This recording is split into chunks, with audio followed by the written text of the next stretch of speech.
As the leader of the Booner Path, I lead from the front. All right, boys. Lock in. It's our core foundation, man. Grit. I'm fired up. I'm fired the f*** up, boys. It's pumping right now. It's got my juice pumping, boys.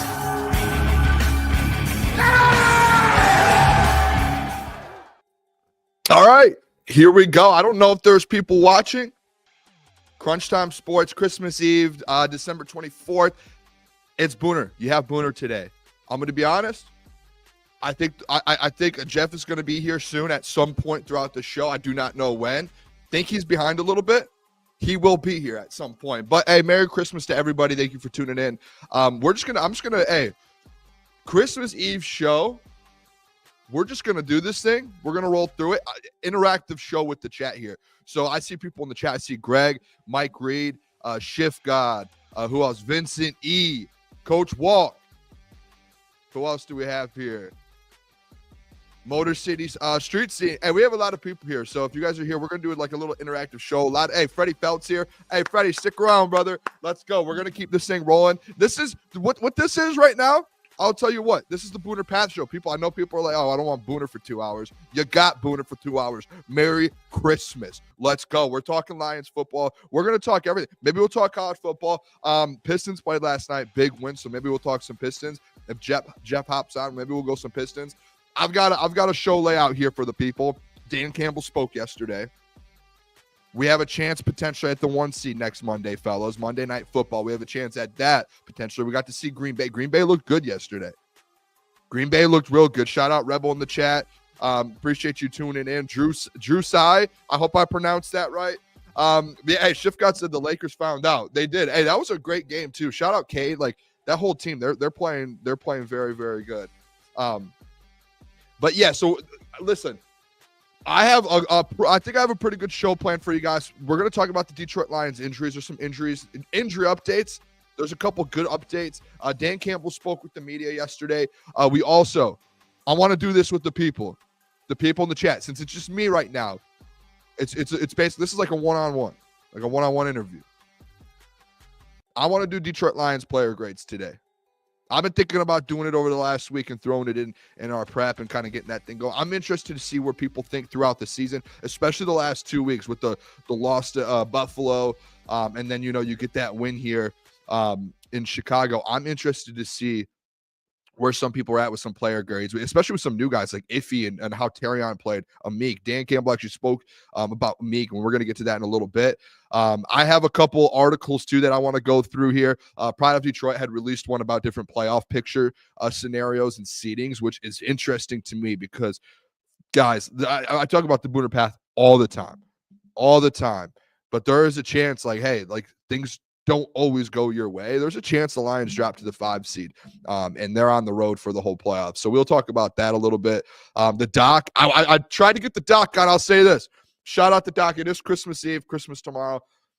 I reached out to the doc to get him on today. And obviously, I think there's some stuff in Allen Park, family stuff. So the doc will be Thursday. We have no show tomorrow because of Christmas. The doc will be, he'll come on the show on Thursday instead of Wednesday. So we'll get to hear from him. I do have a couple of his articles though. Ben Johnson, there's rumors that there's already conversations of him interviewing with the Chicago Bears. So we're going to talk about that. Detroit Lions power rankings and NFL rankings. We're going to go through everything today. I just want to see in the chat, too, how the people are doing today. More people are coming in. John Barfield. Steve Dara. Steve Dara's in the house. Let's go, baby. Mr. Steve is in the house. Let's see. Mike Reed, Crunch MF time. Let's go. Freddie Felt. Mary Boone miss. I love that. Lander, Merry Christmas, Boone. Love the morning shows, man. Keep up the good work. This is just, there's going to be certain times maybe we do a morning show. I'll kind of throw this out there. We're going to go back to the 8 to 10 on Thursday and then kind of going forward. Once the Lions season's over, we've been talking about potentially at some point in the offseason making a switch maybe to the morning. So we're able to make it easier for people.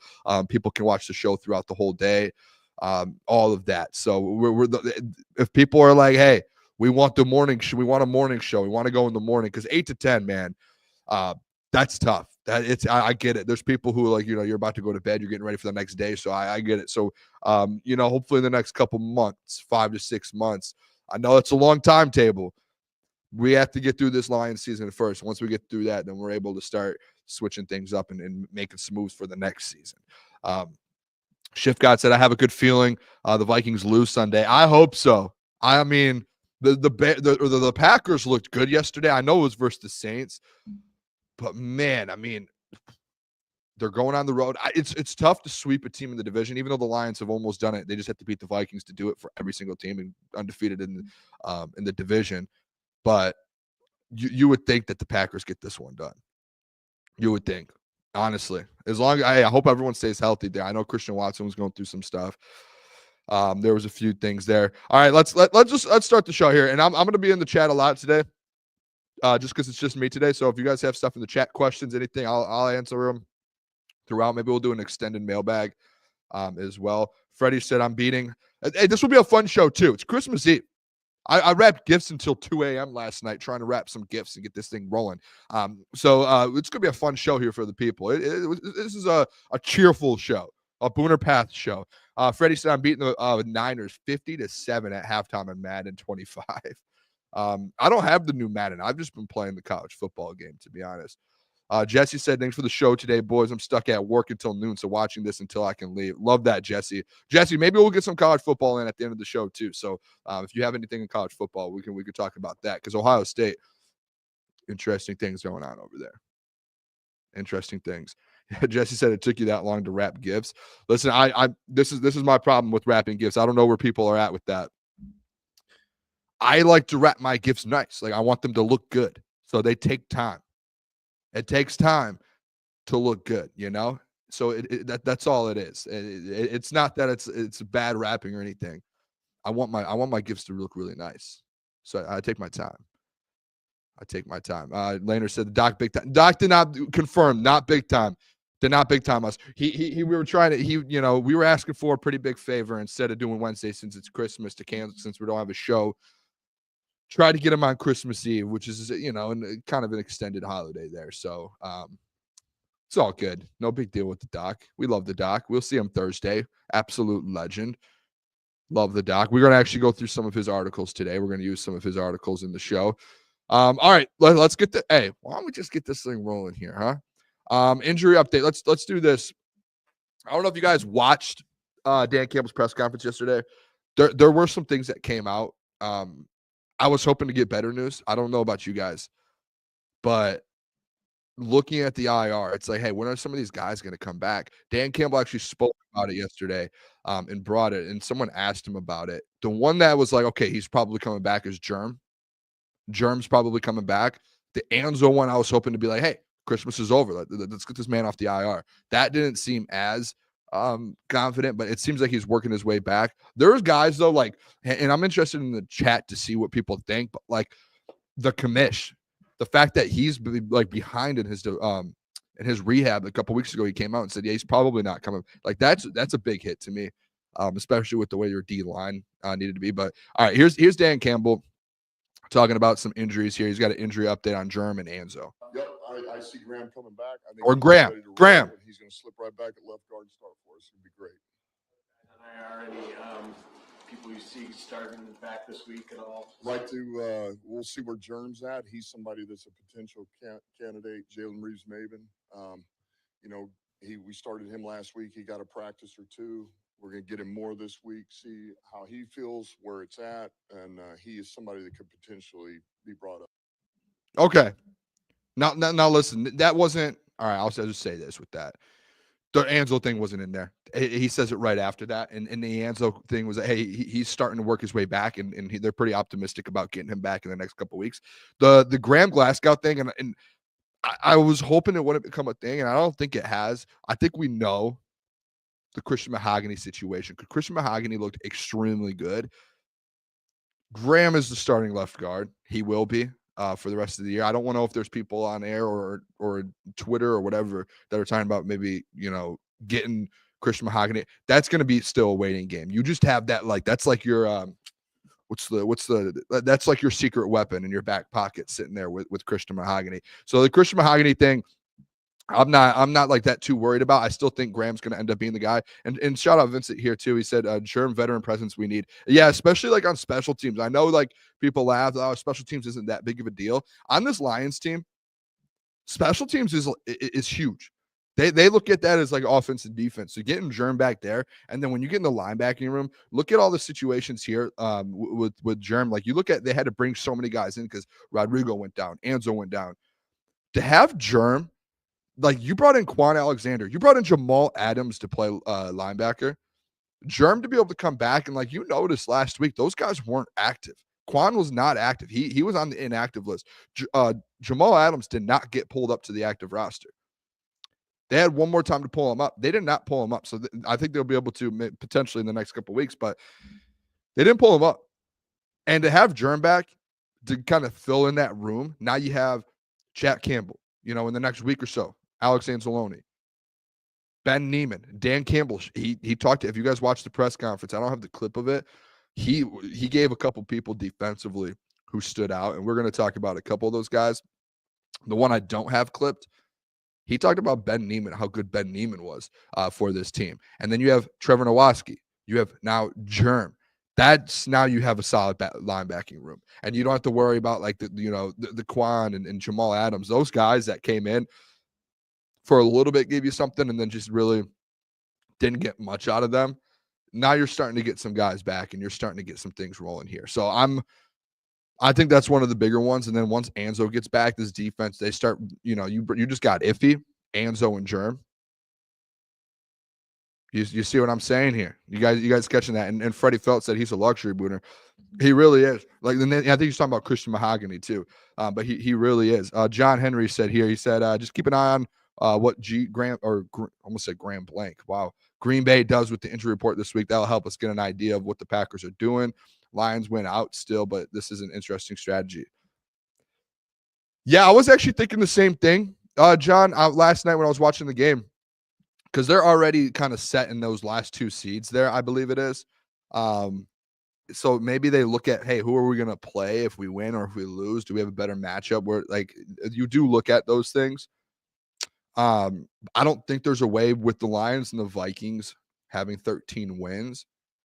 I do not think there's an opportunity for them to really move into that 5, maybe 6 seed. I'm not 100% sure, but that'll be interesting. Shiftgott said they didn't start Hutch's window yet. They probably won't until the playoffs, right? Unless they have to before the regular season's over. I don't know if you can do that in the postseason, but if you can't do that in the postseason, I'm sure they'll start it by the end of week 18. I'm not sure on those rules potentially there. So that'd be interesting. That'd be interesting. Let's just do this then. We're talking the Green Bay thing. Can we just I'm just going to pull up the NFC playoff projections here and kind of what it can look like. Pride of Detroit, they had put out a great article, by the way. You guys go check them out. They put out a NFC playoff picture and kind of all the seeding and what it all could look like. There's a lot of different interesting things, and you can see like the Lions. They haven't even still. They have a shot though that they could potentially get the 2 seed in the NFC. So like that's even. This is crazy. This whole article is kind of wild because there's so many different scenarios. You would think there's only this many scenarios left with 2 weeks left. There's like 100 scenarios left. So let me pull this up here real quick. We'll read this together. So obviously the Lions get the number 1 seed. The Lions they control their destiny. I think that's the biggest thing with this whole thing is like the Detroit Lions control everything. You go win 2 football games, you're in. And I know this Vikings game is going to be like a playoff game. If you take care of the job, you win. Then obviously if you can beat the 49ers and the Packers can beat the Vikings. And I'm interested to see in the chat what people think. So if that first scenario happens, right? Packers win on Sunday. You go into the 49ers game knowing, hey, we win this game. We win the 1 seed. We get the 1 seed and we win the NFC North for the second year in a row.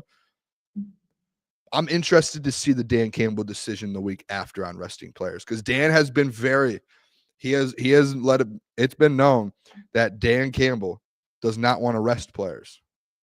But if that first scenario happens, and you have been going through so many injuries, I can almost say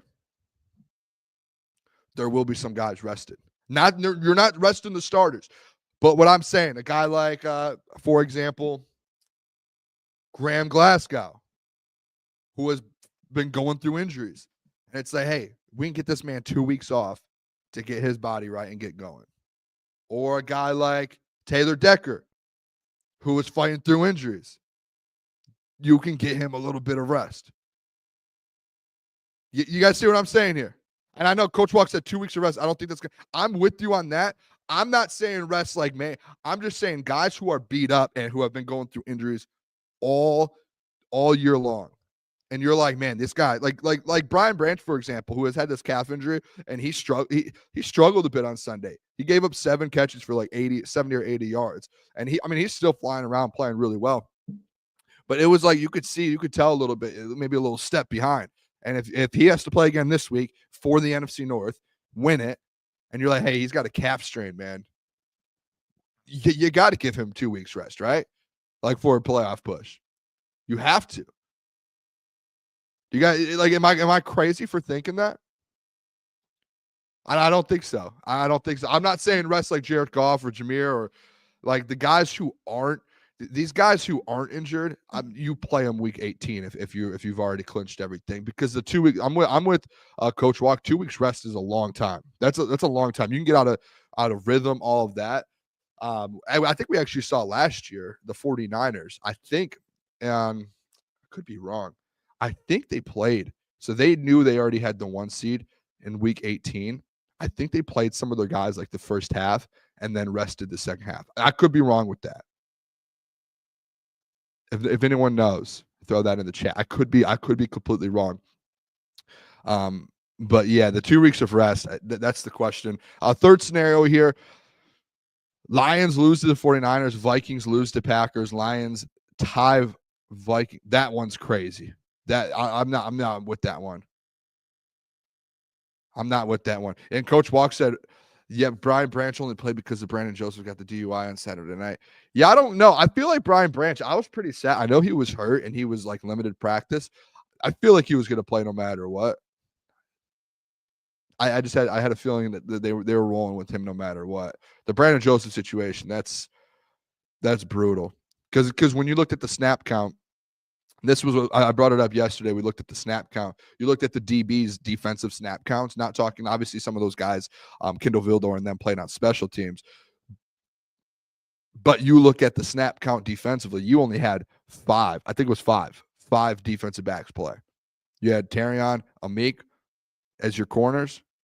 You had Brian Branch at the nickel, and then you had Iffy and Kirby as your safeties. That was it. That was your 5. You had no one subbing in. You had no one. No one was getting a break. No one was getting a break. Crazy Clown said, I think 2 weeks rest could help certain players, depending on the player and the situation. That's what I'm saying, Crazy Clown. We're on the same page. I just think if a guy's battling an injury and you're kind of going through like a really tough, like some of these guys, like the hamstrings, like those types of injuries that it's like, hey, we're playing through right now, and there's guys that are just beat up trying to go through stuff. You get them rest, man. You get them a week rest. Or 2 weeks rest. I still think like Jahmyr Gibbs, he hasn't really been battling. He's playing. Jamo's playing. Amon-Ra's playing. Sam Laporta's playing. Jared Goff's playing. I just think like a Graham Glasgow, get the man some rest. He's been battling injuries. Brian Branch, calf strain. Get the man some rest. Who we got? John Henry said it. If he was a little rusty, but I think he's going to play lights out to get that big money in this offseason. Yeah, I got a video in just a little bit. Dan Campbell talking about Iffy, which would be good to see because I think it's a positive video. There's a couple positive things defensively that Dan Campbell brought up. Here's the other scenario. Lions to get the number 2 seed in the NFC North. If the Lions lose to the 49ers and the Vikings lose to the Panthers or to the Packers, oh my gosh, these Lions-Vikings tie things really throws me off. I don't even want to talk about those. A tie would be crazy. I don't think there's been a tie in the NFL this year. Get the 5 seed. Lions get number 5 seed if the Lions lose to the 49ers, Vikings beat the Packers, and the Lions and Vikings tie. Or if the Lions lose to the Vikings and the Vikings beat the Packers. Yeah, that's worst case scenario. Here's all laid out. Is there a way, and I want the people, are the Lions locked into the 5 seed no matter what? That's what I'm gathering here. The Lions are locked into the 5 seed no matter what. And this is my question to the people. I'm going to throw this out here now. Knock on wood. This is my question to the people. As the Booner Path guy said, the Booner Path is getting the 1 seed. You want to get to the Super Bowl. If you get the 1 seed, you automatically are going to the Super Bowl because the Detroit Lions, as good as they are on the road, in the playoffs, you're not losing at home. A team's not going to beat the Detroit Lions in Ford Field in the playoffs. I know they have twice already during the season, but in the playoffs with the Ford Field rocking, I can't see a path. I mean, it's going to be a battle. There's some teams. Matthew Stafford coming into Detroit again. Battle. Saquon Barkley in Detroit. Battle. These are going to be some battles. But the whole path thing, if you get the 1 seed and it goes through Detroit, you are going to a Super Bowl. Offensively, guys, I don't see a way. My question to you guys, though, and I think, and shout out Flannel. Hey, shout out Flannel, Solo Booner Show. Hey, it is Christmas Eve. We're rolling early today. I think some of the fellas might hop on throughout the show here. I'm rolling. I'm up. I'm ready to go. It's a beautiful, Christmas vibes. It's snowing. Well, it's not snowing anymore, but there's snow on the ground. But my question to the people is, and Flannel, I would love to know what you think too. If the Lions end up somehow in these next 2 weeks dropping to that 5 seed, how confident are people? Let's say one out of 10. How confident are you that the Detroit Lions can still make the Super Bowl? When you have to go, I know guys, hear me out. I know the Lions are undefeated on the road. I think, and I'm gonna go check real quick. They posted it today, and you know what? I'll pull it up. This is an interesting thing here. Mike Reed said the 1 seed. 100%. I think they get the 1 seed. I'm confident they do. I'm just saying, hey, if there was a situation where you don't, how confident are you this team can go out there and win what is it, 3 straight games at home? Or on the road, on the road. So here, single season franchise record, 7 road wins in a season. Undefeated on the road right now. That's unbelievable. But then you get to the playoffs, guys. This is the thing. Lions lost 2 games at home. And we can all agree when it gets to the playoffs, that atmosphere is a little different. And the Lions are going to be different at home in the playoffs. It's not just like that for the Detroit Lions, though. You go to Philadelphia in the playoffs, tough. We might be undefeated on the road now, but in these playoff atmospheres on the road, in Philly, and I wrote down some of the teams potentially, most likely you would play on the road. Minnesota on the road, because they would have the 1 seed. You would have to probably go through them. You potentially have to go through the Rams in SoFi, which people can argue that's not a home field advantage. But then you go to another one, Tampa Bay, Atlanta. Those are 2, either one. And I know they won in Tampa Bay again. This is the conversation about the Lions in Ford Field. They lost twice at home, but in the playoffs, it's different. It's the same thing with Tampa. Philadelphia last year went on the road to Tampa in the playoffs, got beat by 40. And then the other one you have to go on the road is Philly. And we know how Philly is on the road, especially in the playoffs. That's an atmosphere you don't want to play in. And I think Jared Goff can do it. But again, I want to see if people put it in there. All right, no one followed the exercise. How confident, I'll say it again, how confident, and drop it in the chat. 1 out of 10. Where do you, if the Lions end up with the 5 seed, somehow, somewhere, knock on wood, I don't think they will. How confident are you, 1 out of 10, that they can win 3 straight games on the road in the playoffs? That's where I'm going to go. And while you guys drop that, I'm going to go over some comments here. Freddie said Lions are undefeated. Yep, 100%. They are. Again, it's the same thing. It's the thing with the Lions at Ford Field. Like, it's just, you lose 2 at Ford Field in the playoffs. It's a different monster. Freddie said stars are aligning for a 1 seed. I don't see another scenario. I don't either. I was trying to think of different things today, kind of to bring to the table. And this was one thing where it was like, it's still possible. It's still on the table. Like the Vikings, as much as we're all like, hey, the Packers are going to beat the Vikings.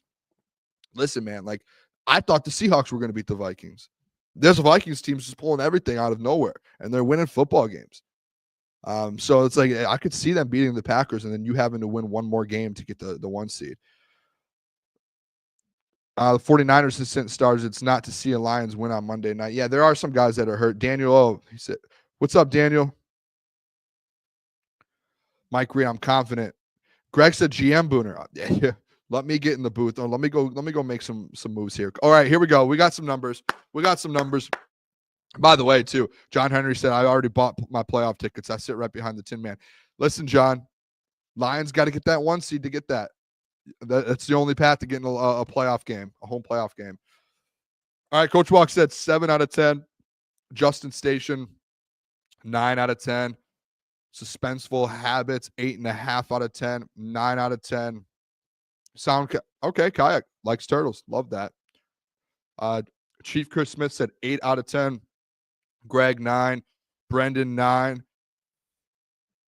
Mr. Blank, I mean, someone's honest here. 3 out of 10. Need a bye for the injuries. I totally agree with that. Drew Saya said 8. Malik Blue said 8.5. Mike Reed, 9.5. Yeah. And Shift God said 1 game at a time. I agree with that too. Yeah, it's just an interesting conversation. It's one of those conversations where it's like, hey, we got to look at every scenario here and we got to be honest with ourselves. Anything can happen. Anything, especially with the injuries that you're dealing with right now.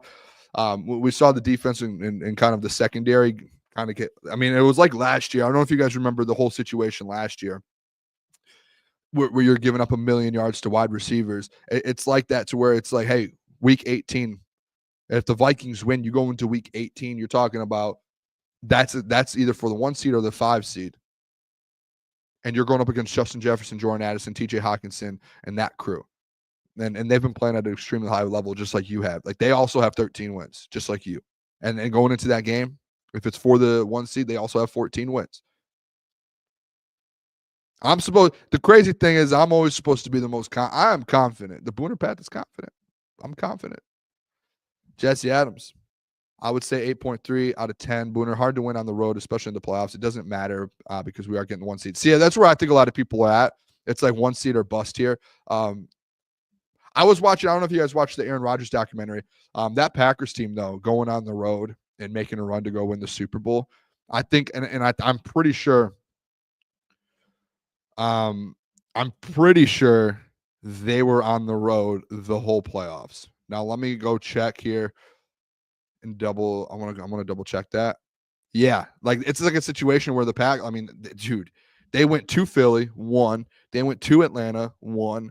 To Chicago, won, and then beat the Pittsburgh Steelers in Dallas.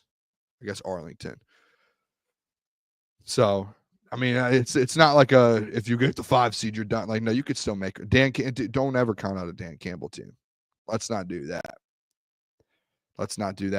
John Henry said, I saw a scenario if we face the Vikings for divisional playoffs and the Packers in the NFC Championship game. I don't like trying to defeat an opponent 3 times in a year. Just good.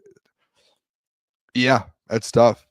Who did I have that conversation with? I had that conversation with someone recently about beating a team 3 times in a season, like how tough that actually is. Or maybe I saw, it might have been like Dan O talking about that. But I think the bye week, I mean, essentially too, the injury situation. If you don't have to play a 3rd playoff game before the Super Bowl, I mean, you need that to happen. Mr. Blend said, sorry, I got to be that guy. Could be a 4 depending on who we get back and if we don't lose any more to injuries. Yeah, I mean, I was actually expecting a lot of people put 8 or 9, 7, 8, 9. I was expecting more people to be around 5. I'm confident in this football team, but again, this is the NFL, man. And when you have injuries, you're going on the road. That's tough. Weezy asked me, he said, Booner, are you still scared of elite quarterbacks or have you come back to your senses? I mean, Weezy, let's just call a spade. You haven't been good versus elite quarterbacks ever. It's not like I don't know, we didn't play an elite quarterback since we played Josh Allen. We played Caleb Williams, who threw for 300 yards. The elite quarterback thing, listen, it doesn't mean I don't think you can beat the football team. If you play the Bills in the Super Bowl, I'm confident the Lions can still beat them. I'm still confident you could beat a Baltimore Ravens or Kansas City Chiefs. Like, we've seen them beat the Chiefs a couple years ago.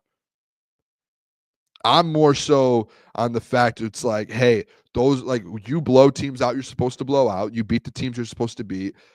The teams that are closer to you, you're winning in 1-possession games. And then there are these teams where they have elite quarterbacks like Josh Allen, where you're in a 1-possession game or you're playing from behind because you can't stop the the mobile quarterback.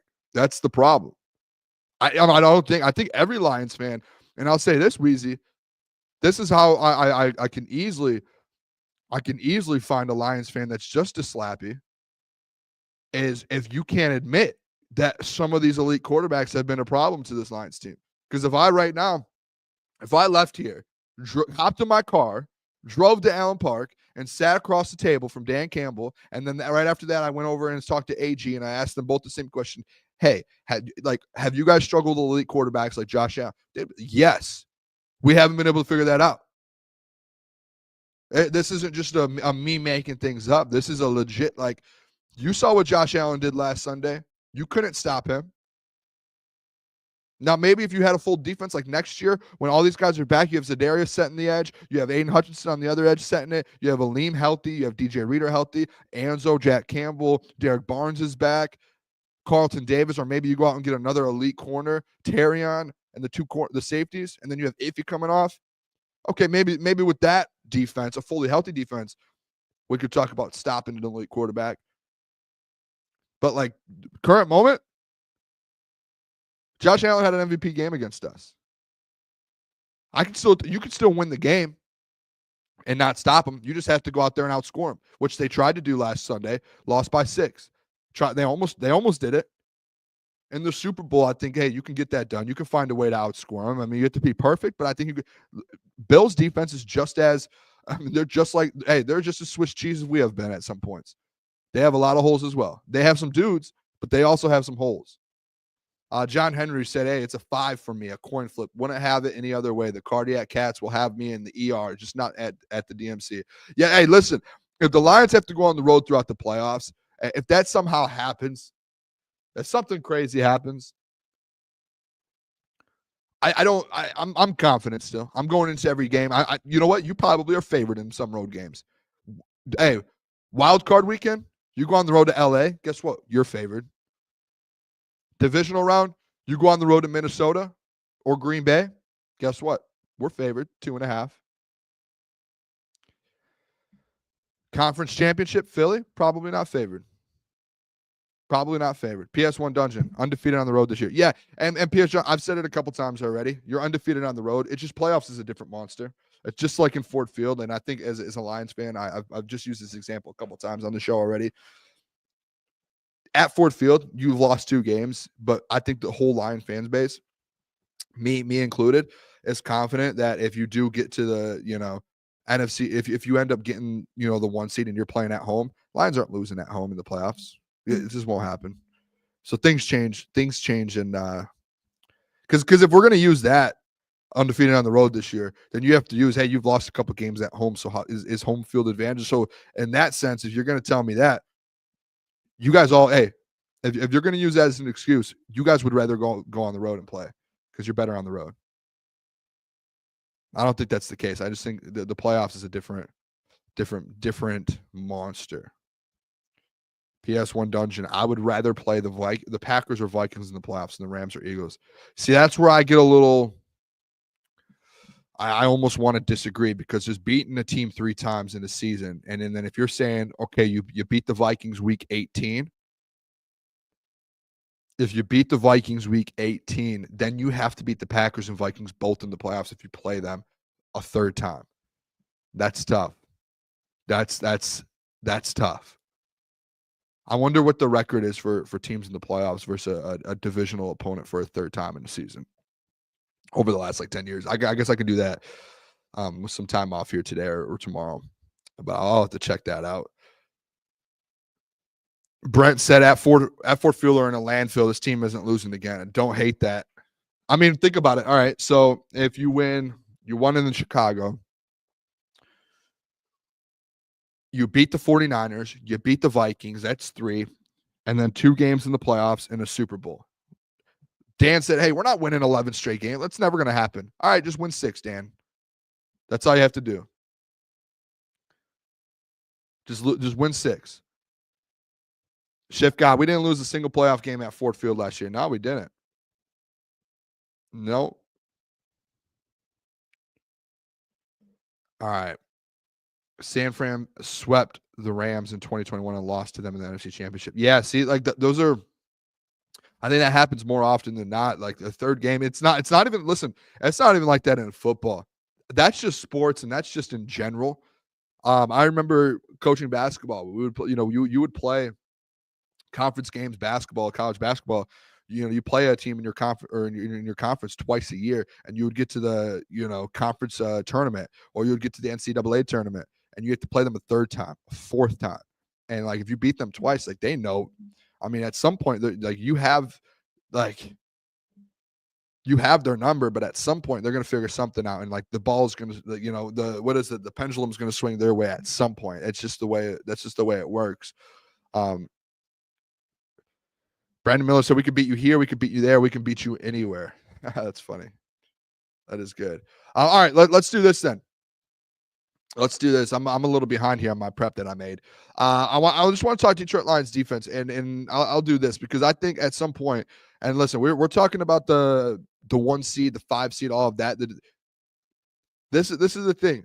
To be able to kind of go out there and even compete throughout the playoffs, I think defensively you have to find a way to turn things around a little bit, like just a little. It does. I've been the guy that's been, and Greg said Booner's negative, never negative. Listen, I've been the positive guy defensively that says, hey, you can still have bend don't break, you can still give up 1,000,000 yards, and you can still win by multiple possessions. That's how good this football team is. And obviously the injury of Carlton Davis, that changes things a little bit. But then we saw just the other day, hey, not luckily that the injury happened, but luckily when Carlton goes down, guess who you have next week? Ife Melifonwu, who steps up. And we had the conversations about, hey, how are they going to move the secondary around? What are they going to do with the secondary? They take Ife Melifonwu, they throw him at safety. They take Brian Branch, they throw him at nickel, and they take Amik Robertson, throw him outside. And when that all happens, you started to see a little bit. Hey, I didn't think, I know there was some mistakes, and I know they gave up a lot of yards to Caleb Williams and this team. Listen, that wide receiver core, very good. As much as we hate them, very good. And Dan Campbell, I'm going to share this video here. Dan Campbell talked about Amik Robertson, and we had the conversation last week with Jeff, Lukas, about how Amik would do on the outside. Played pretty well. I think we said he gave up. I don't have it exactly here. I wrote down Terrion and Brian Branch's yards. I don't have Amik's yards. I think he gave up. I think he got targeted 3 times or maybe 2 times or something like that. Maybe only gave up 1 or 2 catches. I think it might have been 2 for like very, very minimal yards. So Amik was good outside. Amik was good. And I know maybe they were attacking some guys like Keenan Allen the way he played, and DJ Moore at times, and maybe, but like, listen, and I'm going to pull this up. This is Dan Campbell here on Amik Robertson and how he played on the outside. Back in, I'll tell you what, Amik was just outstanding. Covered great all day, but also physical on the perimeter. The number of tackles and tough plays he made really showed up. He was a force for us. So that was good. Back. I was muted. All right, you guys heard him there. And then as well too is I'm just going to pull this up right away as well, because I want to talk about this secondary, what these guys can do and what they're going to do kind of moving forward without Carlton Davis, because I think that's the biggest question. And Greg said hit the like button. Yeah, everyone hit the like button here. This is like a Christmas show. Just good vibes here all around. I'm going to play, though, here. I'm going to play Dan Campbell on Iffy, because the Iffy situation as well, just as interesting with him coming back. He talked about how he played and all of that, and then we'll get into Amik. We'll get into the Iffy Melifonwu. We'll get into the whole secondary here. I want the people ask some questions about the second. Let's get this thing rolling about the secondary here. But here's Dan Campbell on Iffy Melifonwu's season debut. From a physical standpoint of conditioning, all that, it's not football, but I mean, he's basically been running since training camp because he hadn't practiced. So at least his heart rate's up, his muscles are in tune, and so we felt good about that. And it's really we need him. I mean, we got to have him. There is no other choice. There is no other option. Like, you got to be able to go. And so he did. I thought for not have played since training camp, it was solid. It really was. And now it was rusty. He's got improvement to make. He knows that, and he will improve. But for the first game back, I thought it was a solid performance. All right. I mean, you guys heard him there. And yesterday, actually, we did our studs, and I had Iffy as a stud. Dan Campbell he's a little bit more, Dan's a little more critical, maybe a little bit more critical. So I think with Iffy, I think he's going to slow. Like he had 4 tackles, a sack, a tackle for a loss, and a quarterback hit on Sunday, flying around the field. They put him in so many good positions. Maybe in coverage, that's where Dan's like, hey, he has some things that he needs to. And listen, maybe that's why some of these yards were given up, because Iffy might have been a little too late on some situations, just because he's a little rusty and he hasn't played all year, and it's been so long for him. It's been 15 weeks. But I think a positive we can take out of this, guys, and I've been thinking about this all day long. A positive I'll think about this is we now know what our secondary is going to look like going into the playoffs. Before, it was like people are like, oh no, Kindle Vildor, and this is not going to, with no more injuries going forward, Kindle Vildor, people we're going to have to deal with him. We're going to have Brandon Joseph, this guy. No, you have your guys back there now. Amik's going to be playing outside. Terrion's going to be in the CB1 spot. Brian Branch is now your nickel again. Iffy is now your starting safety. And Kirby Joseph's the other one. You have 5 guys. Those are your 5 guys moving forward through the last 2 weeks in the playoffs. And I'm going to be honest, I think that's fine. I think obviously we would rather have Carlton, and you're able to have Iffy rotating and Brian Branch not at nickel, and you have kind of a rotation of players there. But with the injuries, you have to say, hey, a lot of people were down, being like, oh, this is going to be tough. I think this is better than we had last year. Last year, you had Kindle Vildor as the other corner throughout the playoffs. Is anyone in the chat, does anyone want to push back on me? Is Amik Robertson worse than Kindle Vildor? I don't think so. I think he's a pretty good upgrade. So you have that. You have Terrion. Basically, Terrion's your upgrade from Cam Sutton. You have Amik upgrade from Kindle Vildor. And you have Branch still at nickel from last year, just like the playoff run last year. You have Iffy at safety, just like the playoff run last year. And you have Kirby at safety, just like the playoff run last year. So if we're breaking it down, basically the way they move this thing around and what's going on, you have upgraded since from your playoff secondary last year. You upgraded, in my opinion. And Terrion's only going to get better too. I know he's a rookie. Cam was tough. Kindle was tough last year. You're only going to get upgraded here. Famous said Mosley will eventually start. I don't know what's going on with Emmanuel Mosley, to be honest. This isn't I think Emmanuel Mosley has been good. I think I've been the one on the show here that stuck up for Emmanuel Mosley. I have been. I've been the one that stuck up for him, being like, hey, he's going to eventually get back and he's going to get reps and be good. The fact that, and this is just observation. I could be wrong. I don't know. I'm not in the building. I'm not at practice. The fact that Carlton went down, and last week, you had the injuries, and you didn't see Emmanuel Mosley get any defensive snaps. 0. Not one defensive snap. I feel like that's kind of telling there. A little telling. Maybe in these next 2 weeks when guys get rested, if guys get rested, or versus the 49ers, Emmanuel Mosley will get a run. But I think this Bears game, that was telling to kind of see what's to move forward with your secondary. That was extremely telling.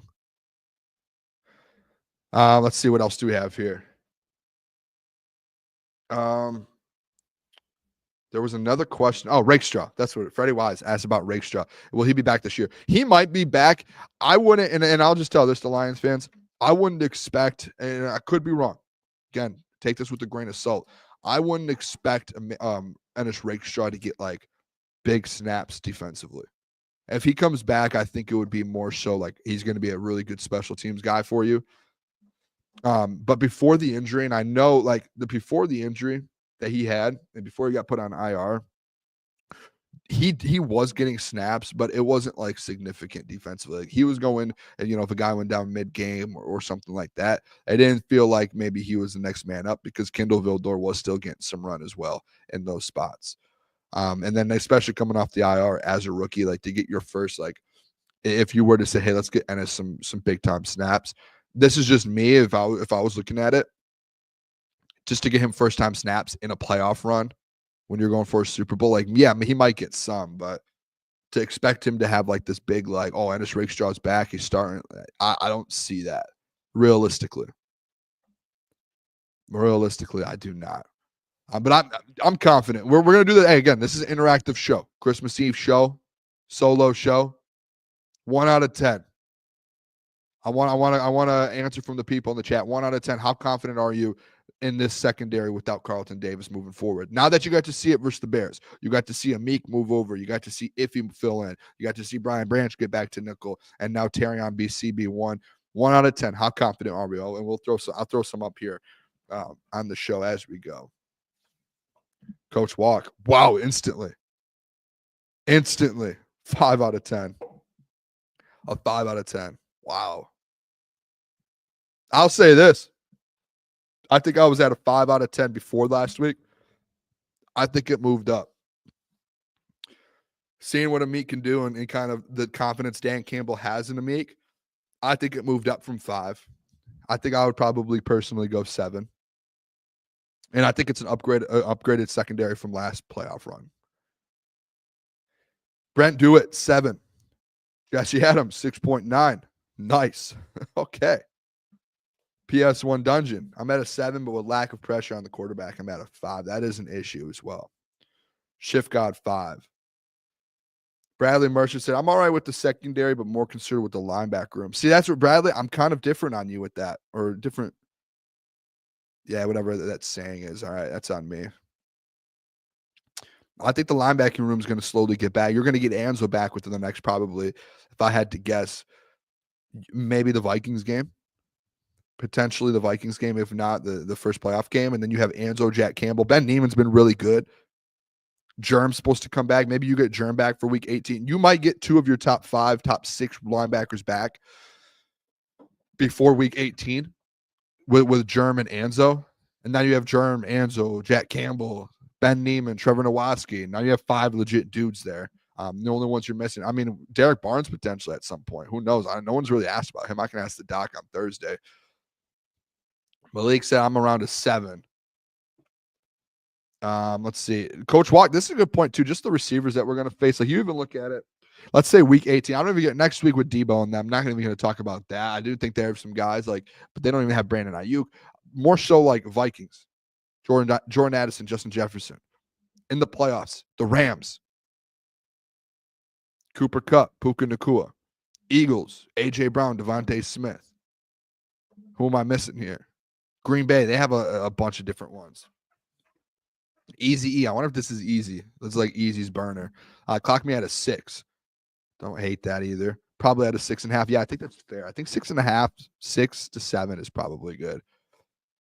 PS1. The secondary wouldn't be bad, but we got to be able to force quicker throws. Yep. Freddie said if he needs to be an elite blitzer. I do agree. He was too. He was getting after the quarterback. I mean, he had the sack. He almost had a sack on the opening possession of the game. First pass play of the Chicago Bears game. If he comes flying through, that was when I knew if he was a little rusty. When he comes flying at the quarterback and just misses him, that was when I was like, okay, he needs to get back into things. And then he gets a sack later in the game. So I think he's slowly getting back. Coach Walk said, if we can get pressure on the quarterback, I'll be at an 8. Yeah, if you find any sort of pressure, that has to, all right, we can have that conversation too. Pressure has to be found. Like, AG has to find a way to get some pressure. Go linebackers, something. The Sam has to get to the quarterback. Something has to happen. Brendan Miller, 8 for me. Get players back in the playoffs like the Avengers Endgame, and we got this. Yeah, I hope we get some guys back. MCDC, old ball bag. What a name! Wow, solid 7. A solid 7. Shift got for the most part. If he was getting to Caleb, yeah, if he had a lot of sacks down the stretch last year, we need that guy back in my confidence. Listen, Bonjay, I hope I said your name right. I hope so. This is where I think people should be a little more confident after the Bears game, is what Iffy was doing. Brian Branch, he was in nickel. He was getting to the quarterback a little. I want to look up Brian Branch's. I want to see. I don't know if they'll have it. I'm interested to see if Brian Branch got any like quarterback hits or anything. That'd be interesting to see. Because it did feel like Brian Branch, I saw him a couple times back there. Brian Branch. Where is he at? A quarterback hit, tackle for a loss, pass deflection, 12 total tackles. Brian Branch had a hell of a game. I know he gave up some yards, but man. But no, yeah, the iffy thing, I think a lot of people should be more confident. Like if you're saying 3 or 4, I think with Iffy coming back and seeing that he already had a sack, he had a tackle for a loss, a quarterback hit. He had the first play of the game where he almost got the sack. He could have had 2 sacks on Sunday. He could have had 2 sacks on Sunday. That was his first snap of the season, essentially. First or second. I can't remember if they ran the ball on first down, but their first drop back, first pass play of the year for Iffy Melifonwu, he flies right by Caleb Williams and had a wide open sack. Could have had it. He could have had 2 sacks. Left right back off where he did last year. That's what my confidence level goes from here to here, because you have a guy like Iffy now. You're trying to formulate pressure. There's your pressure. If you get Iffy to the quarterback, I'm not every time, but you see what I'm saying. Coach Walk said Iffy over pursued. Yeah, he definitely did. PS1, Branch didn't even practice all week, did he? No, and he had a hell of a game. He struggled in coverage a little bit, but man, 12 tackles, getting to the quarterback. That was unbelievable. That was definitely unbelievable. All right, let's do this too. I don't know if you guys saw this, and I talked about it yesterday.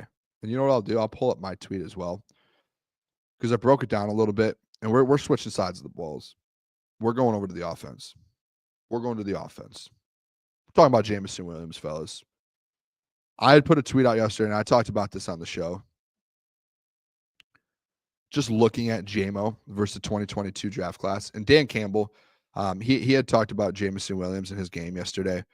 So I'll play that video because he had some really good things to say about JMO.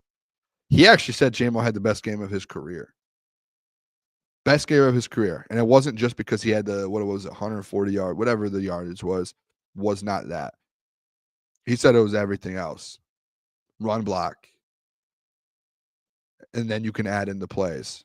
Here's Dan Campbell, though, on Jameson Williams. Those guys offensively, our game balls were St. Brown and JMO.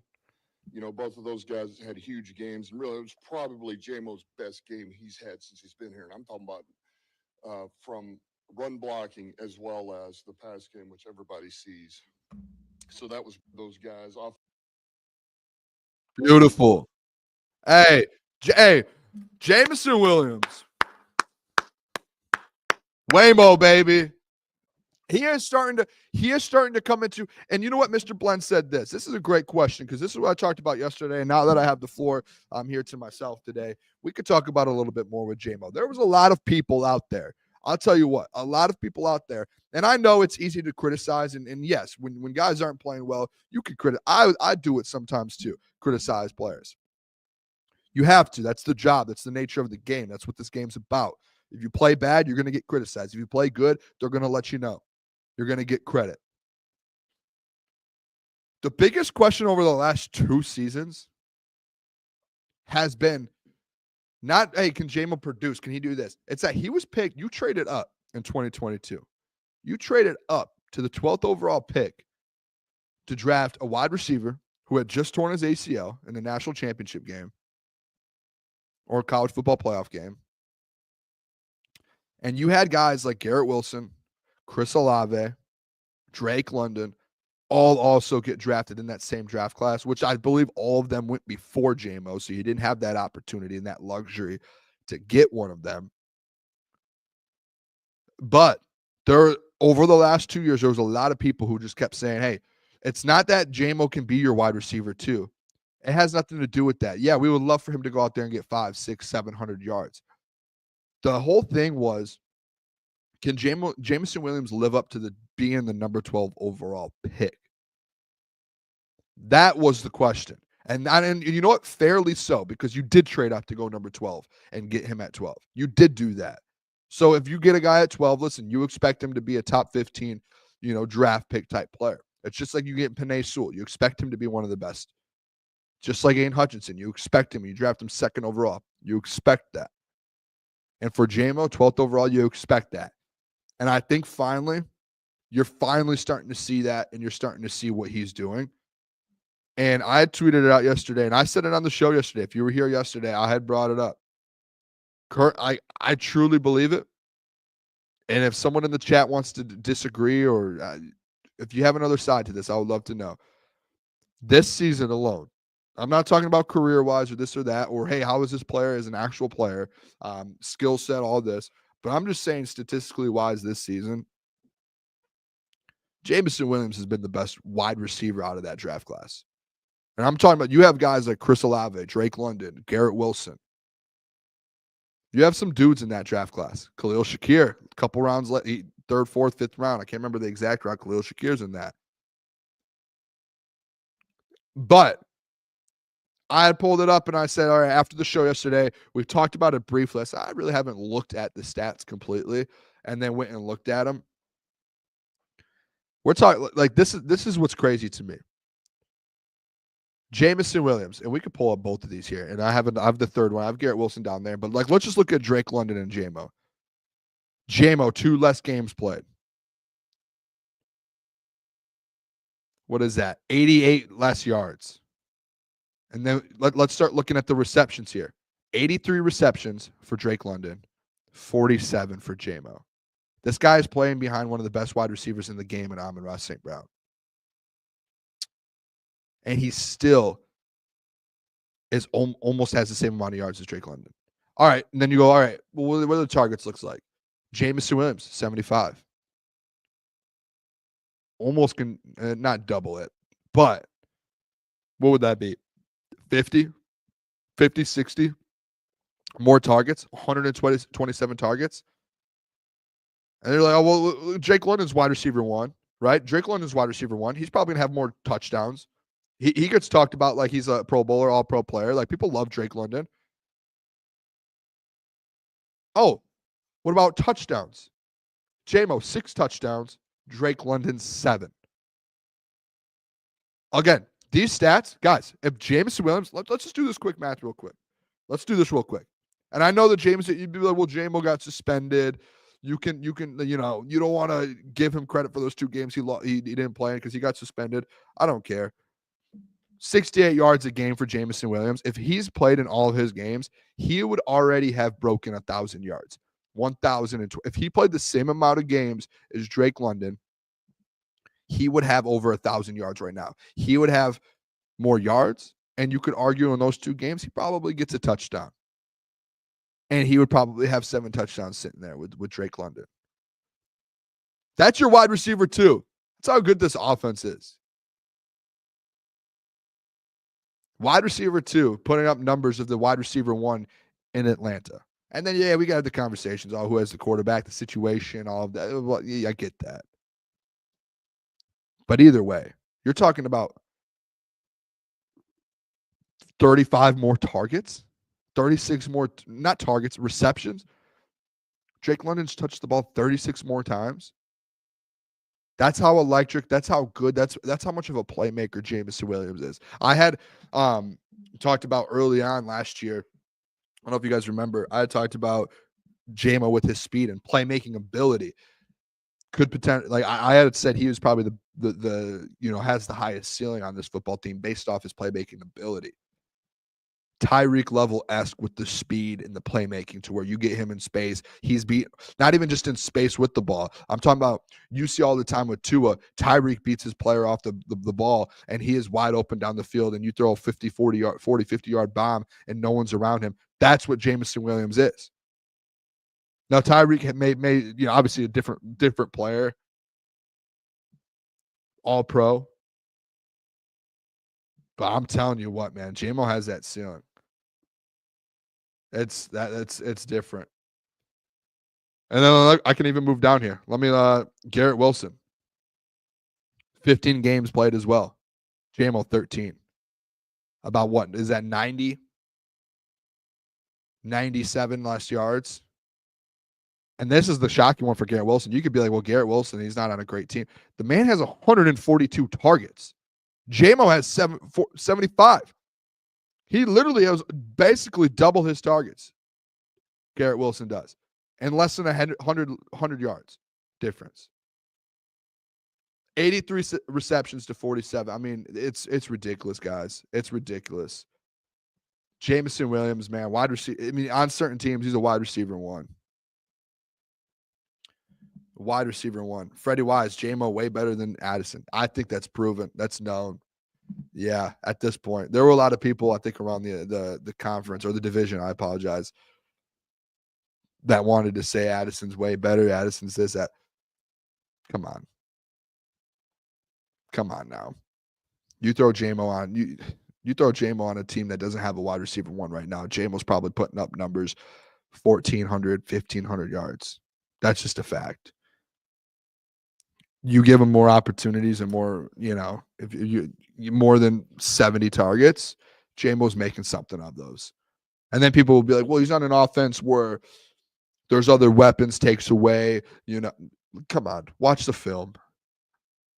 This man is just his athleticism, how fast he is. Guy, you can't guard him. You cannot. And if you can't see that, you probably don't know football. Shout out Ryan Gibson. Say good morning. I'm glad I'm sick and get to see this live. Shout out Ryan for joining, man. Shout out Ryan. I'm just gonna throw it out there here. Make sure you guys hit the like button, subscribe. We are going to be live Thursday again. So tomorrow, Christmas Day, we are off. We'll have a night off here just to enjoy Christmas. And then Thursday we'll be back. The doc will be back on Thursday.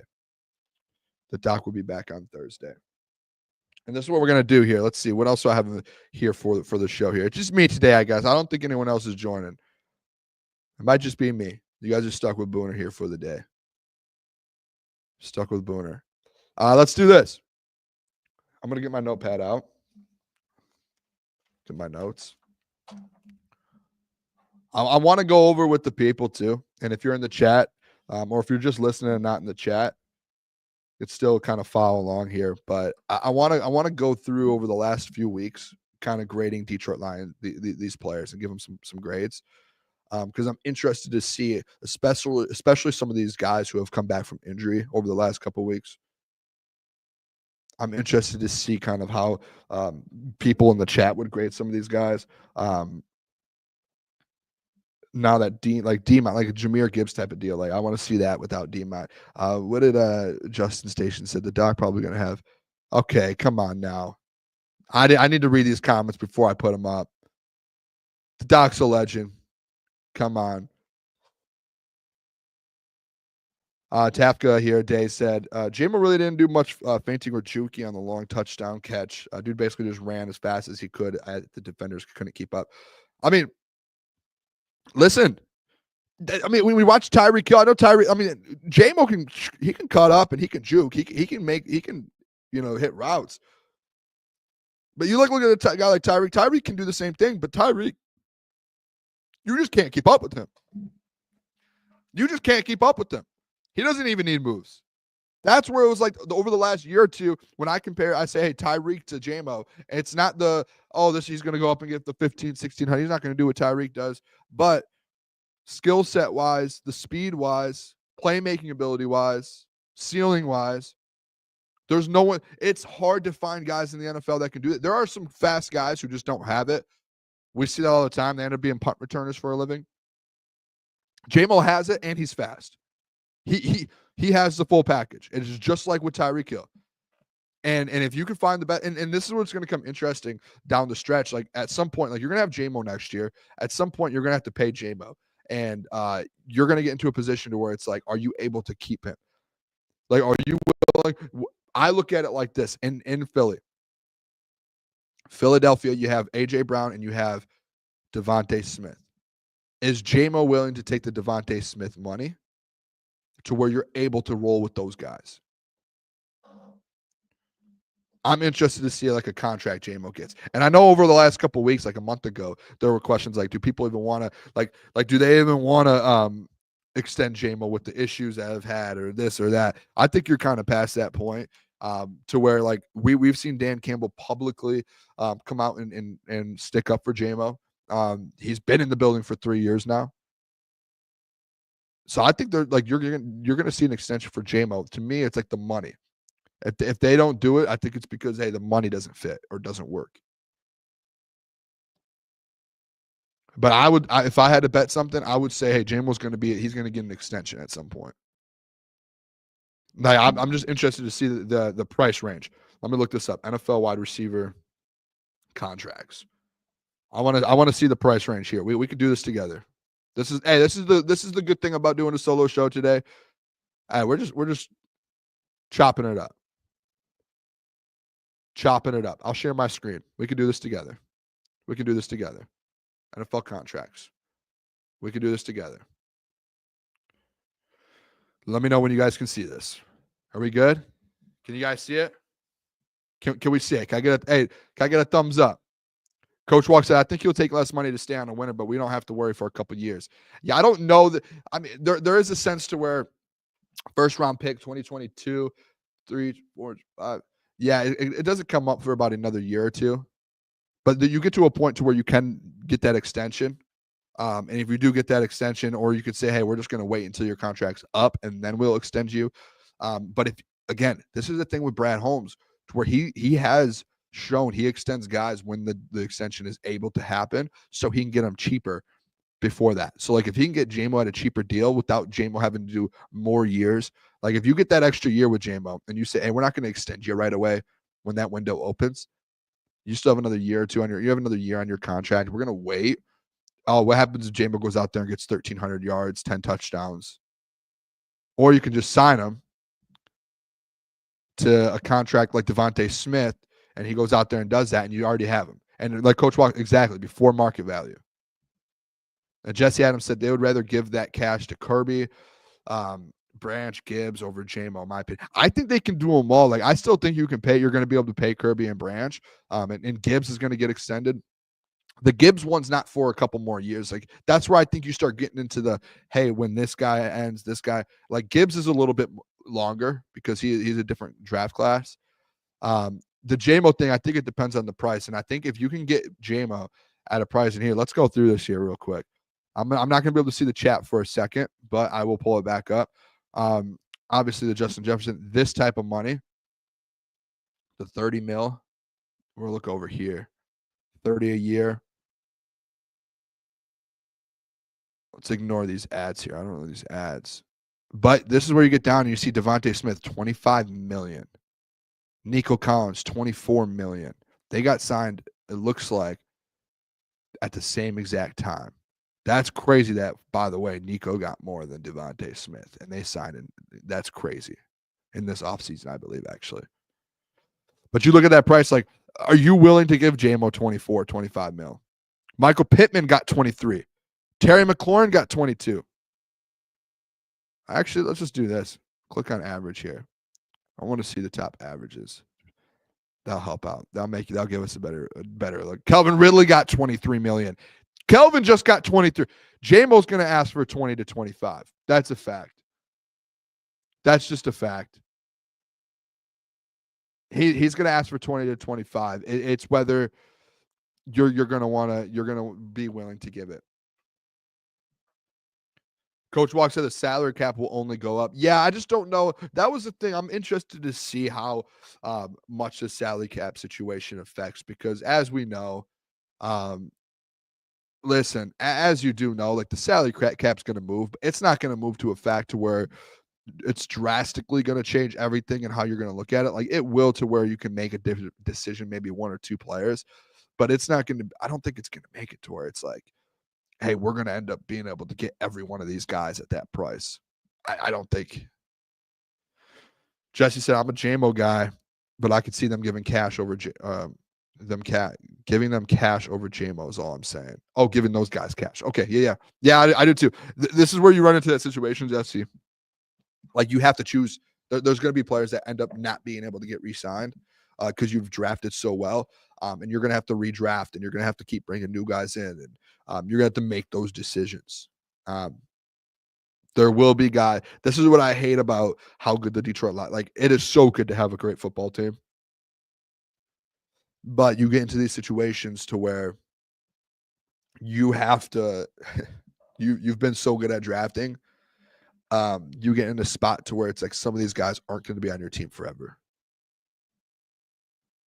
That's just the way it is. And that's how like you look at it, and it's like, who's that going to be? Like I want Brian Branch and Kirby here long term. I want them long term. I would love to have JMO long term. I would love that. Jesse here, my bad. I missed this comment. He said they would rather give Kirby and Branch that cash over JMO because those deals are ended around the same time. Those two safeties mean more than JMO does to this team. They also haven't had off the field. Yeah, I mean, that's tough. I don't know. It's interesting. I just think like it's a give and take because offensively, like that's your MO right now. Is how good you are offensively. This Lions team is like they're built off offense. Coach Walk said trying to redraft a guy like JMO is probably the fastest guy in the league. That's where, dude, you just get into a position to where it's like, I'm not saying he's Tyreek Hill, but the ceiling is there. So they're giving that up. And it's like it changes your offense a lot. Like JMO on this offense, it was the number one team offense in the NFL or top two the last 2 or 3 years. But like you're by far the best offense in the NFL today with the Jameson Williams. Like when you have JMO, Amon-Ra, Laporta, and Gibbs, and then D-Mont, and the offensive line you have, there's no stopping that. If you could find a way to keep that for 2 or 3 years, there's nothing that's gonna like that's just it's tough. It's tough to lose that if you don't. This is going to be the time when the Lions have to start making package deals for better draft picks and keeping going, getting talent. Yeah, I think the draft picks, I mean, Brad's drafted so well. He's going to continue to draft well. That's why you're in the position you are now. 1, winning, but 2, questioning like who are we going to keep and who are we not, because you've drafted so well. You have so many guys you have to re-sign. These guys aren't guys you traded for or you got in free agency. These are dudes that you drafted that are looking for their first. It's not even like it's their second or third NFL contract. All these guys are looking for like their first big payday. Like that's a big deal in the NFL for players. That's why it's tough when you're like, oh, these guys will take pay cuts. It's their first big payday. Those are the paydays that you look for. It's like, hey, that's going to change my life forever. That's going to change my family's life, my kids' kids. It's hard to convince a guy to say, hey, take less. Like Amon-Ra, he took that. Like that's a big deal. Panay's first contract. That Goff contract. I know that's his second contract, but like it doesn't actually look that bad now because all these other quarterbacks are signing. All right, let's do this. I'm sorry, I got distracted talking about that. That's on me. Hand up. Accountability. I'll take it. Let's do this. In the chat, we're going to grade players throughout the season so far, where they're at, how they've been. Honest grades, too. Honest grades. And if there's a guy that I missed that you want to grade and you guys want to talk about, throw it in the chat and I'll throw it up and we'll do it. First one I'm going to throw out there, and I'm going to give this guy an A+. This is going to be my first A+ of the day. First A+ of the day. Jared Goff. I'm giving Jared Goff an A+ this year. This is obvious. I don't even know why I brought his name up. He should be in the MVP conversation. He should be a finalist. He should be in LA when they do the NFL awards. Jared Goff, A+. If there's anyone in here, Coach Walk, off the bat, bang, off the bat, we have a difference. The man said A-. What are we doing, Coach Walk? What are we doing? No way. Why are we not getting A+ here? Mr. Blend, A, tough graders. Tough graders. This is an MVP candidate. Ryan Gibson, B+. Is he talking about a Mosley or is he talking about Jared Goff? What's happening? Oh my gosh. Am I going crazy right now? Jared Goff should be an A+. Coach Walk said he's capable of throwing 5 interceptions in a game. That wasn't one. Listen, the 5 interception game, I've talked about this a lot. Those weren't all his fault. Maybe 1 or 2. I've watched football a long time. I know a lot of you have. You can't tell me that was one of the craziest situations. There were tipped balls that like you were like, what? Some of the craziest interceptions I've ever seen in that game. Come on now. You guys really think Jared Goff, you know what, MCDC's big old ball bag, whatever, I'll respect. A++. Love that. Jesse Adams, A-. The 5-pick game, okay, I understand that. The man is an MVP candidate. Like last season, you would still give Jared Goff. Would you not give Jared Goff an A last season? Oh, this is what I hate too. Oh no, we didn't need to do this today. I thought we were doing player grades. I mean, first player grade. We're not going to get through the player grades. I'm going to have. This is insane. This is one of those guys. It's like this is Ben Johnson. The only reason they're good is because of Ben Johnson. Shout out Nick for joining. But man, what are we doing here? Listen. Yes, Ben Johnson. Ben Johnson is a big part of what's happening in Detroit right now. The offensive line is a big part. The wide receivers is a big part. The running backs. What Jared Goff has done this year and last year, you cannot say he was only doing it because he's on this offense. Jared Goff has been elite. Jared Goff has been elite this year. There's a lot of quarterbacks you could throw in this system, and some of them might struggle. Jared Goff has been elite. He has played at a very high level. Very. Best season of his career. 33 touchdowns. The 12 picks. Yeah, you had the interception game. That's a knock. We'll agree. He is about to throw for more yards than he did last year, and he is on a 14 or 13 win football team. Potentially could be 14 this week. Potentially could be 15 if you win out. JG has been at an extremely high level. It's not just because he's on this offense. That is a part of it, yes. Every quarterback needs a great OC. Every quarterback needs a great offensive line. Every quarterback needs great weapons. But you can't knock him for what he's doing and say it's just the offense. You can't. You can't. Because if you want to say it's just the offense, hey, who is responsible for putting this offense together?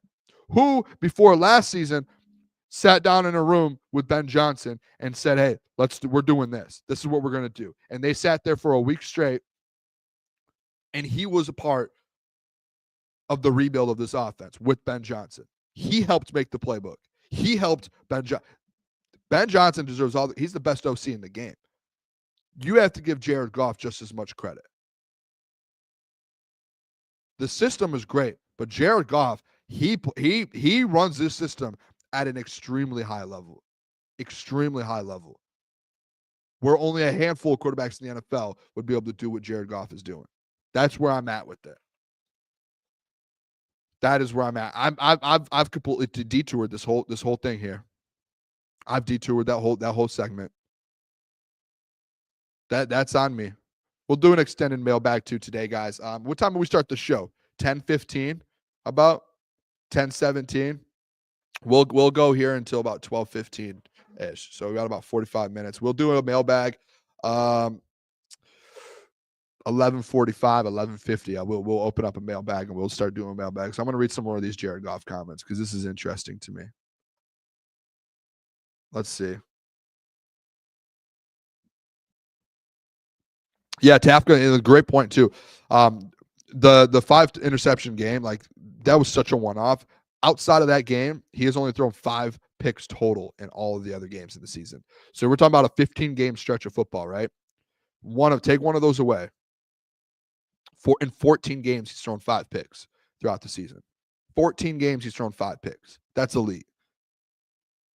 That's elite. Let's keep reading some here. Coach Walk said it's custom made for him. Yeah, I think he's talking about the offense. It definitely is. It definitely is. But he was a part of making that offense. Tafka said, yes, Goff benefits from a great system and great players, but he's operating at an efficiency level that few can match. That exactly. Zach said, how long does Goff have to produce like a top 5 quarterback for him to be treated like one? I don't think he ever will be, to be honest. I don't think he'll ever get the respect. Maybe if he wins a Super Bowl, but even then, there's that point to where if he has one bad game the next year, oh, can he do it again? Was that a one-off? MCDC said, I give him an A+, mostly for consistency, and he's learned the deep ball. Also, his wheels are improving. That is actually fair. He has been a little more mobile this year, keeping plays alive. When you thought typically Jared Goff is going to get sacked, that's when he's been able to move around, and that deep ball has looked beautiful this year. He's had it. I remember when I was at the last place, I ran the socials, and I had posted these collages of Jared Goff throwing the deep ball, and it was like, thought he can't do it. And then there's people like, oh, those are one-offs. No, when he had DJ Chark, he was throwing them, and he was throwing dots. Decker Pecker, JG as MVP plus. All right, love that. Mr. Blend doesn't throw the prettiest ball, but he gets it done. Yeah, I mean, the duck thing, I said it all the time. People kept calling it the duck. I said, hey, that duck threw for the second or third most yards last season in the NFL.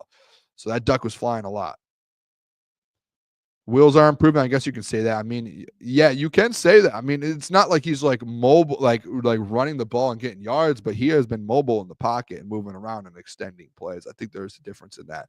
Jared Goff's accuracy isn't mentioned early and nearly enough, in my opinion. He's amazingly good at putting the ball in the best spot for the receiver to make the catch and yards. Yeah, he is. He's one of the best in the NFL at that. I think he has the second highest completion percentage as well in the NFL. And he also puts the ball in the perfect spot for a player to go make a play. What else do we have here? Nick said OC is everything in this league without a good one. Yeah, I agree. I think OC is big. And I don't think, I guess Ben would make Caleb look good, but it might take some time. I mean, I still have to see it out of Caleb, to be honest. I want to see it out of him. All right, let's do this. I know we were going to do the grades. We just got into a Goff conversation. I want to pull up the Doc's one of his articles here, and he puts these out every week. I know typically we do NFL Power Rankings Tuesday, and we usually go through that. What I'll do today, I'll just go through the article, and what Doc does in these articles is he takes basically all the different publications that put out NFL Power Rankings and puts where the Detroit Lions are. And then what we'll do is I'll pull up a Power Rankings too, and we'll talk about it around the NFL. But let me pull the Doc's article up. And let's see where the Detroit Lions rank. Last week, I think I had them at number 4. I think I would still have them in a similar spot. I still think I would probably go, man. Let me look at this real quick. See what everyone did this week. This is like a live look at how I do my top 5. Yeah, I mean, I think I would still go similar. I mean, the Bill, I had the Bills at 1 and they won again. I know they battled it out versus the Patriots, but that's a divisional game. We know how that goes. The Bills, Eagles, Chiefs, Lions, I think those are the top 4. And then Vikings, I think Vikings are 5th. Vikings have been so good, man.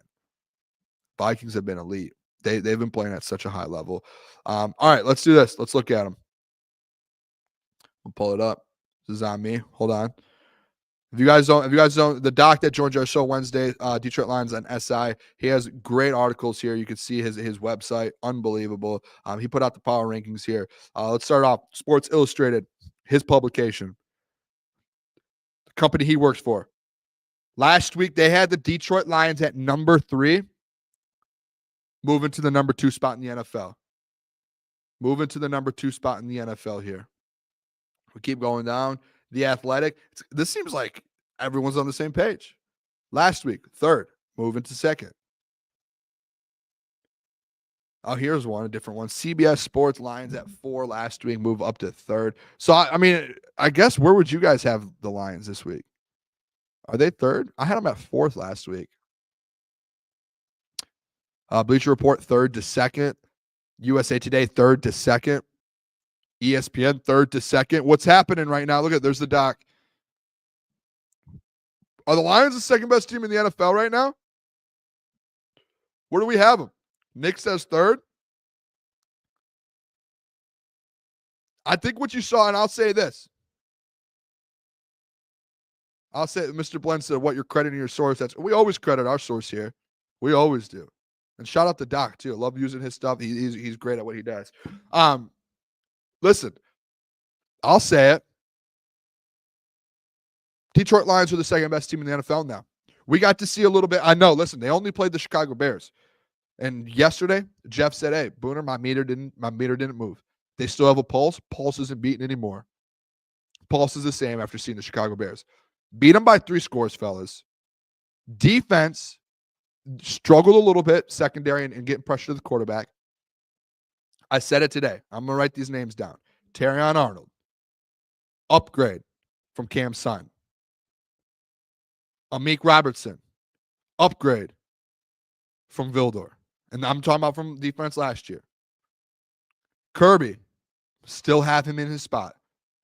Leading the NFL in interceptions this season. Brian Branch, guess where you have him now? Nickel. Ife Melifonwu, he is now your starting safety. I think once these guys start to gel a little together, fellas, and I know that, again, they gave up yards last week. That's how this Lions team works. And then once you find a pass rush, your defense is very, very, not very good. It's good enough to win the Super Bowl. And I think with the way your offense plays, this is the number 2 team in the NFL.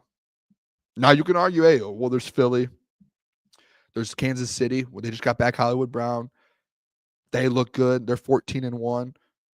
Oh, there's the Buffalo Bills. You just lost to them.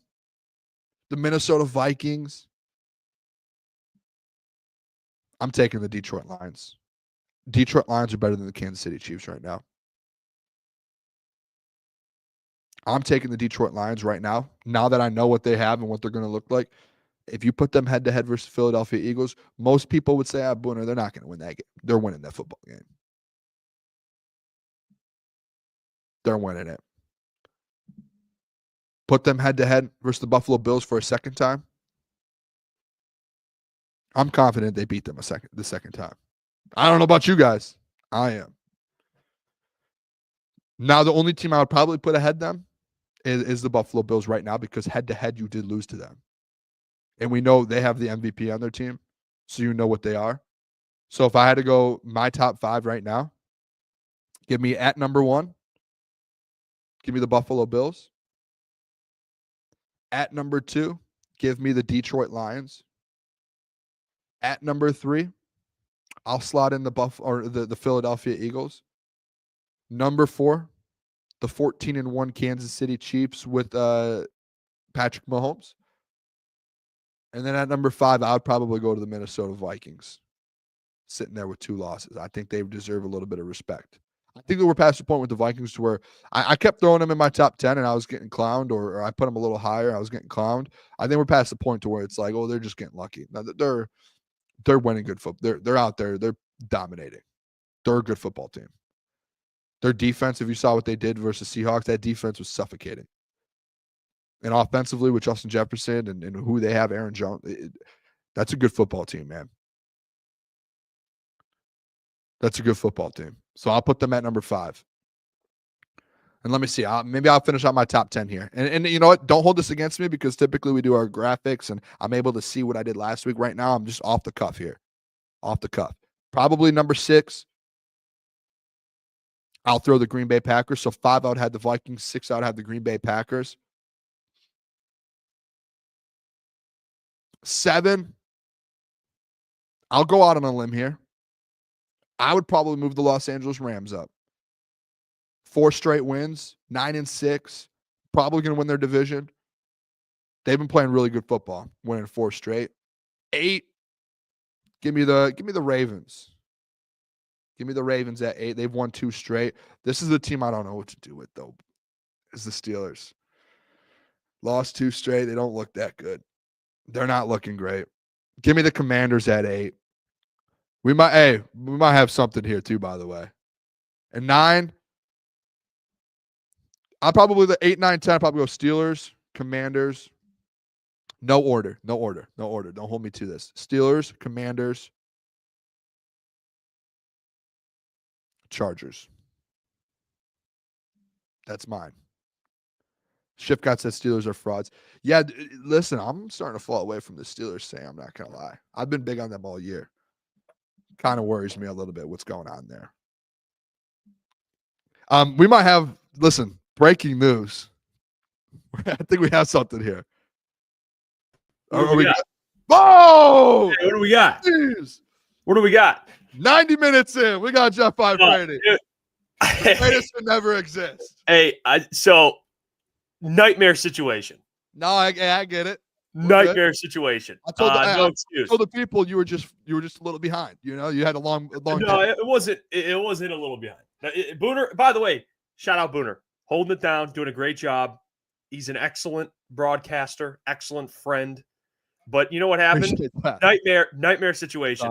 It's all right. You guys, no, because I'm curious if the chat's ever gone through this. I think I've only done this a handful of times where you plug your phone into the charger. I had plans today. I'm like, I'm gonna hit the gym early. Prep for the show, have a good show. Oh, I had a whole day laid out. Plug my phone into the charger. Wake up. I go, oh, that's weird. Nothing, happened or whatever.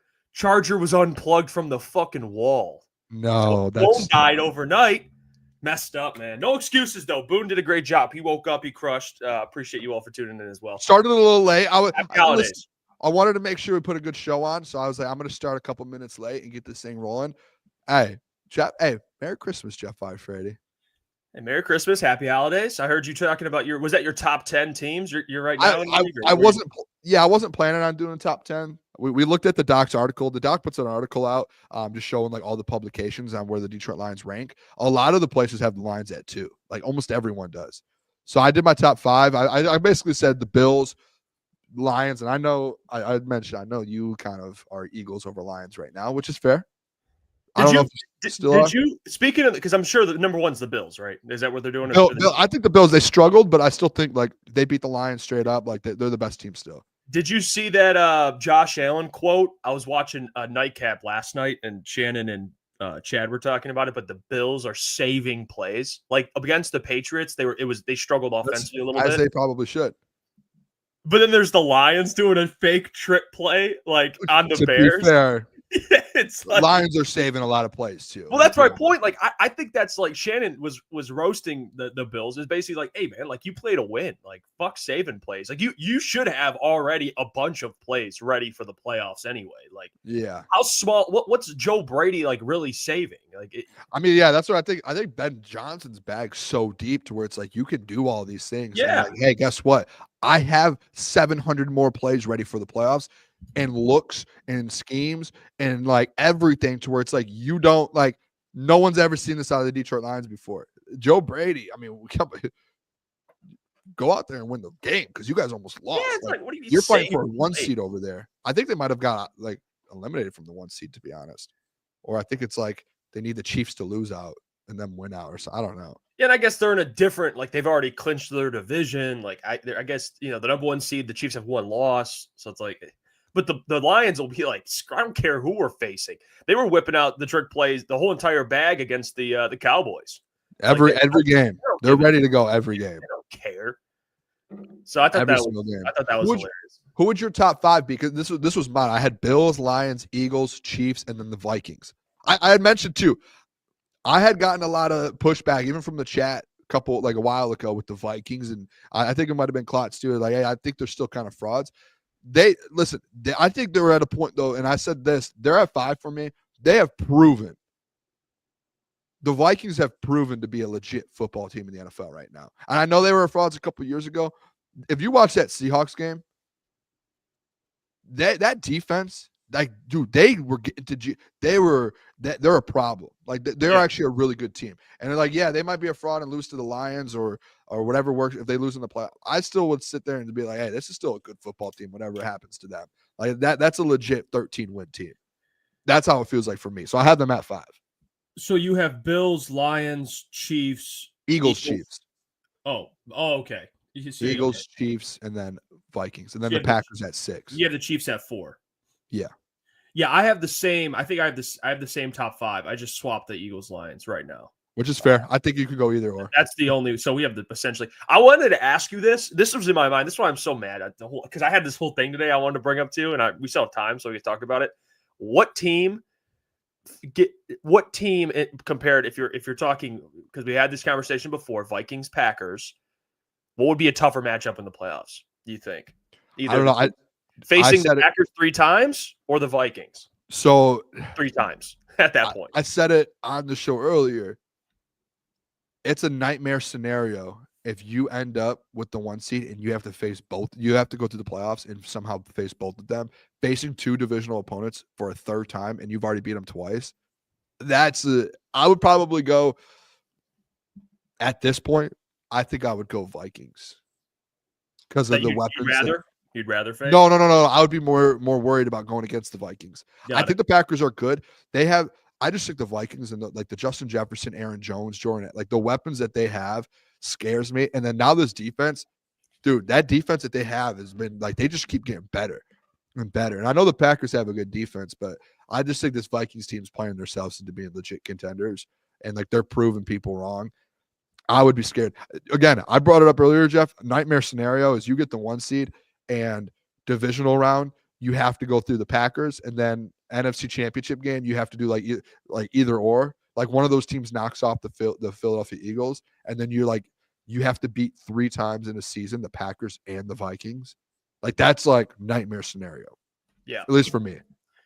Yeah, I would probably agree with the Vikings comment just because of the amount of weapons. Like I know the Packers have weapons, but when you watch their offense last night, you're like, okay, the Vikings, Justin Jefferson, the way Jordan Addison is playing, and the way Sam Darnold's playing with Aaron Jones, Kevin O'Connell, that probably gives me more like, oh gosh, okay, if you have to play them a third time, they're the talent they have. I mean, even Brian Flores as a DC, I get the Lions dropped 30 on them, but still, I mean, they scored 32. So I'd probably go Vikings with you. I'd probably go Vikings with you. Because I was a big I was like, oh, Packers are better. But man, as the season goes on, you're like the Vikings team. It's not that they have more talent; they have offensive skilled players and stuff, but they're just a good team. Like they just play better together than the Packers. They've got tough situations and still found a way to win. So this Vikings team, that's why people could say they're frauds all they want. They just feel like they've turned the corner a little bit. I'm excited for this week's Vikings Packers. I think the Packers beat them because I think they split. But I was saying this morning, I would not be surprised if the Vikings pull it out though. Like if the Vikings win this game, they have won like every game. Every time you think they're about to lose, boom, they find a way. Like every single time, they just find a way, and they just keep doing it, and it's just like, oh my gosh. Hold on, Jeff. I want to bring this up too. I had put this in the prep. Yeah. I just saw Jesse. This is what is Jesse doing? He says, Booner, what's a worse take? Jeff's take saying Emmanuel Forbes? Saying Emmanuel Forbes was going to be good, or Adam's take saying USC and Lincoln Riley was going to win the Big Ten and run the Big Ten in 3 years? Which one do you think's worse? Oh man, I mean, this is equal tough. Yeah. The Emmanuel Forbes thing is tough. Like, all right, I'll say this: at least Lincoln Riley still has a job. Emmanuel Forbes has been cut, and he was like on the Rams now. And I saw the video of him on the Rams in the practice field, and that man, dude, like he's skinnier than Klotz. Like he is just small, dude. Like he looks like a stick character. Like when I draw draw in the notebook a player or a picture, I just do a stick guy. I just drew Emmanuel Forbes. Yeah. Like But the Lincoln Riley thing, dude. The Lincoln Riley thing, I mean, he was supposed to be an absolute he was so good when he was at I don't know, dude.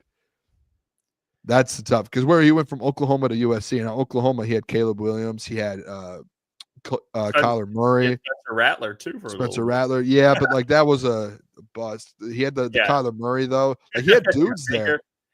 Baker, he had some dudes. Yeah. He hasn't been able to do that at USC. No, I don't know why though. I feel like you would be able to recruit at USC too. I mean, they had who's the quarterback they had recruited? I forgot who it was. I don't know if he's still there. But yeah, you'd think. I mean, you go to USC to be a Heisman winner essentially, or at least a contender. But that team is buns. The actual team, USC. And Jesse, he would say USC is the worst take. Thank you, Jesse. At least I get a lot off the hook a little bit there. What are you going to show us, Boone? What do you got? All right, I'm gonna pull this up. I saw this. This came out 3 hours ago. Shout out again. I already pulled up an article earlier today with the Docs, Detroit Lions on SI. Ben Johnson, he released this 3 hours ago. The Doc did, Jeff. And I was looking for different topics today. I was like, wait a second, what's going on? Said Ben Johnson expected to interview with the Bears, intrigued by the job. And then I'm like, all right, I'm going to read this a little bit. So it's reported, Jeff, Chicago Bears are reportedly expected to interview offense coordinator Ben Johnson. According to sources, they have confirmed that the Lions OC is a name the Bears expect to interview for the head coaching job. and it says, where is it at? There's something in here. Hold on. My understanding is Johnson is intrigued by the Bears' job, and he is going to be willing to listen. Tom Pelissero reported. There's a lot to like in Chicago with Caleb Williams, lots of cap space, extra draft resources, also a major market, and they're expected to break ground on a new stadium next year. Speaking to those familiar with Johnson in this situation, they're prepared to discuss how he could potentially fill out a coaching staff. This is tough. Lions pass game coordinator Tanner Engstrand, Jeff, could potentially depart with Johnson to become his OC. What is happening here? Where did that go? There it is. The option at defensive coordinator are more expansive, as the creative play caller could also wait until talented DCs is more familiar with dismissed from the other NFL teams. It is widely believed running backs coach, assistant head coach Scotty Montgomery is the next to replace Ben Johnson. No. I saw this morning, Jeff, Okay. and I was like, oh my gosh, this is a disaster of a situation. Not just him leaving. Tanner? I've said this before, and I don't understand why Tanner would want to leave with Ben. It does not make any sense. If Ben leaves for any job, Ben's going to want to be the play caller. So Tanner would be essentially leaving to be his assistant. That is all he will be, his assistant. Okay, go fetch me a coffee. I need this. That's what he's going to be. Or Tanner can stay in Detroit, and Dan will give him happily play calling duties, and he can call plays and grow as a head coach or as an OC. Like, it just doesn't make any sense from Tanner's perspective to leave with Ben. Like, it makes sense. It makes sense for Calvin Shepard because, even though AG will be calling defensive plays, it feels like that will be more like, I can see that being more like collaborative, like Calvin Shepard essentially gets to do what he's doing now, but he gets the DC title. Like Tanner Engstrand, it's like, dude, you will get the OC title and you will call plays. And honestly, that might even apply for Calvin Shepard too. Fuck it. You could stay in Detroit and call plays, call defensive plays. So, like, I don't know. I don't know. I don't even think the Bears are a good job, if I'm being honest. And I obviously I'm the Caleb Williams supporter, but I don't even think it's a good job. Like, the organization is in disarray. You have ownership. There's like Kevin Warren's like running the organization, but also Ryan Poles is like kind of running it as well. And then they don't know what the hell to do with the roster. You got guys leaving, like Keenan Allen. Why didn't you trade him if you knew he was going to leave? Like, it's a weird organization. They've never fired a head coach midseason, and they did it this year. So I get the Bears, like, in terms of they're not just like firing guys left and right, but it's not a great job. And why would you want to face Dan Campbell twice a year? Like, why? That's tough. In Minnesota, Green Bay, like, this is the toughest division in football for the next 2 or 3 years by a mile. Like, that doesn't, I don't know. And it's not about John's reporting. I'm sure he's getting legitimate information, but like, just from the outside perspective, that doesn't make any sense why Ben would go to the Bears. So the Ben thing, that I think that makes more sense what you were saying with the Tanner Engstrand. Like, if you're breaking it down, if and maybe the only reason that he would go with them is if Dan was never going to make him OC. That would be it. Like, if it's already known, like, hey, Dan's like, hey, we don't know if you're ready, or like, I know you've been like training you and kind of getting you ready for this, but like, we don't know if we're going to move on to you as the OC. Then I'd be like, okay, I would get why Tanner would go with Ben Johnson, because like, but like, if he has the opportunity, gets the job as the offensive coordinator here for the Detroit Lions, you're staying. And someone in the chat put it like, it's Tafka there. Tafka Day. He said he'd be viewed as like Eric Bieniemy with the Chiefs. Exactly. And look how his career's turned out. And and everyone was like, hey, Eric Bieniemy has been on this.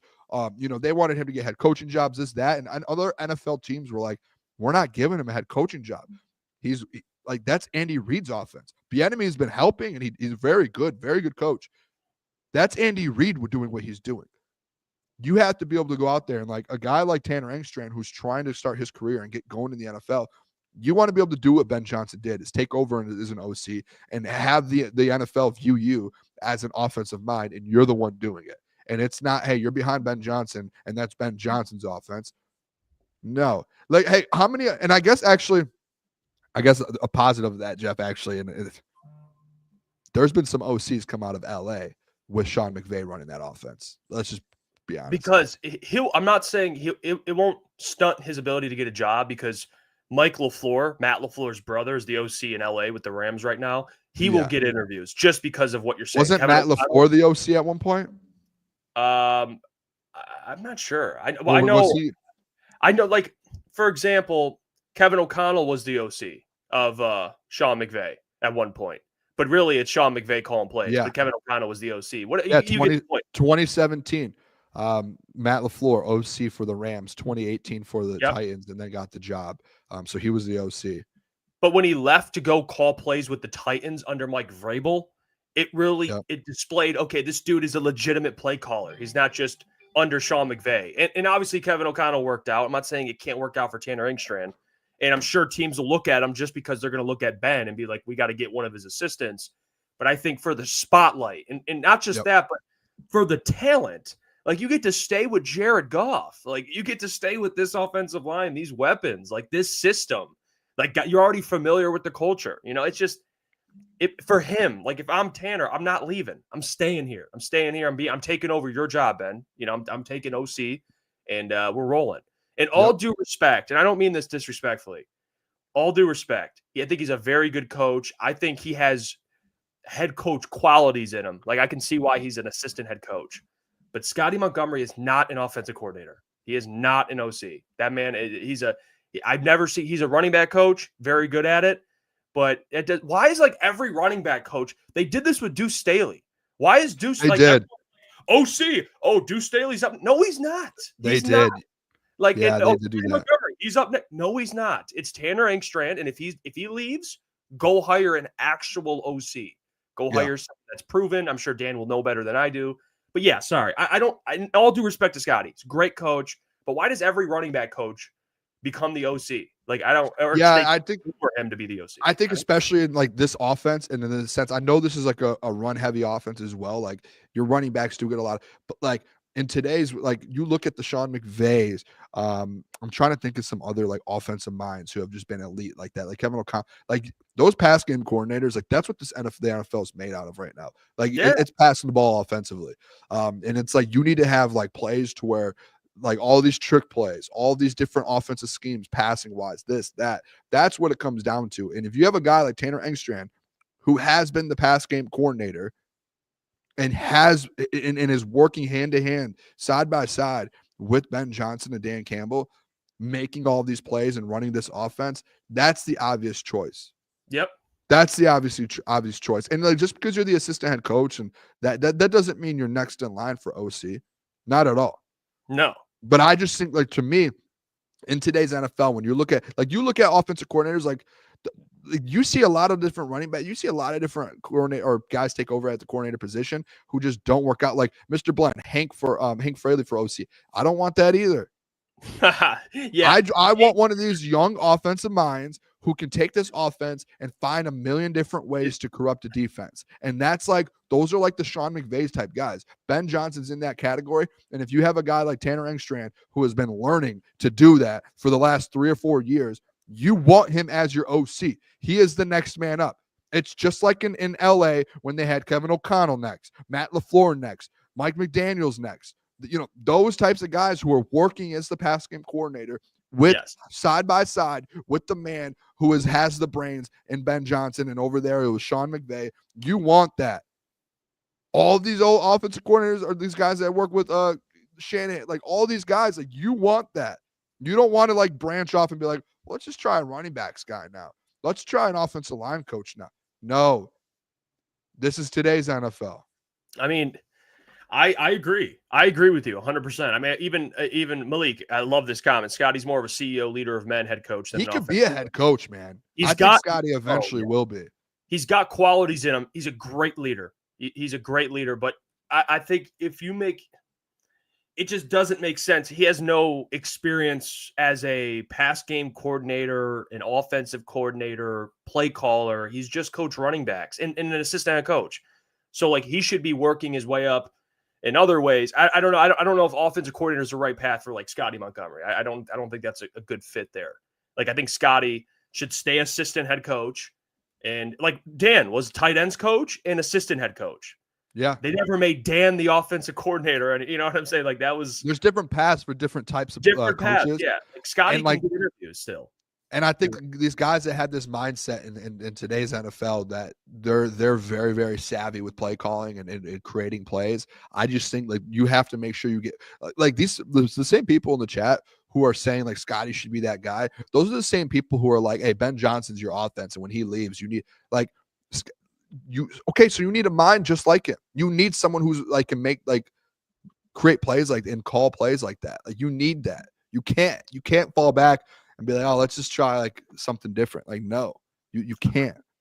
And again, respect to Doc. I'm sure he's reporting accurate information, but I hate the information. I hate it. Doesn't mean I have to like it. I'm interested when he comes Thursday, what he says. Oh, I'm asking him. The Bears, and I know what he's going to say. As soon as he joins the show, he's going to be like, yeah, the Bears job. You know, like I know in Doc's voice, and he's going to be like, hype it up. Doc, if you're listening, hear me out. The Bears job is not an attractive job. Besides, you're looking at Caleb Williams, okay, which depending on what you feel about him, you're like, okay, he's a good quarterback. But him and Jared are very different quarterbacks. Jared is a very much on-time guy. Like he's like a script. Like you draw a script for Jared Goff, he will execute it perfectly, okay? And that's Ben and Jared's relationship. When you go coach Caleb, he's like an off-script kind of guy. Like he's more of a run around, make plays. He's like a different type of quarterback. Ben's only gotten to see him twice. And you think Ben's like, all right, I'm sold. Let's go coach him. Like, why wouldn't Ben go there's probably better jobs or going to be better jobs available. Like, I don't know. I don't know. You mentioned the Bengals. I was like, ownership and all that. Like, okay, let's put our beef aside. He would rather take the Bengals job than the Bears job. That makes so much more sense. It's a way better job than the Bears job right now. Like you got everyone quitting on the team. It's a bad culture. You got no offensive line. Like, yeah, it's just a weird. The Bears want to, even if it was like you're like, okay, you have a lot of salary money, you have a lot of money to play with, you have a lot of draft picks. There's just still the sense of like you're in Chicago to where like they have had so many different. They have had this like it's looked like this multiple times. I know you have Caleb Williams now, the number 1 overall pick, but like they've had teams to where it's like this is a very attractive job. They went to the NFC Championship game a while ago, but like nothing works there. Nothing. They've never had a quarterback in the whole franchise history. That like it's actually quite insane that they've never been able to like their quarterback records were like set by Justin Fields. And it's like they weren't even able to go win playoff games with him. So it's just so you're just sitting there and you're like, what is really attractive about like, maybe a little bit the roster and all that, but like outside of that, the ownership, everything with there, it's like it's not that attractive of a job when you look at it in like the broader view. It's not. To me, it would go against everything we've heard Ben say, like about what he is expecting from a head coaching job, like from the reports of what he wants.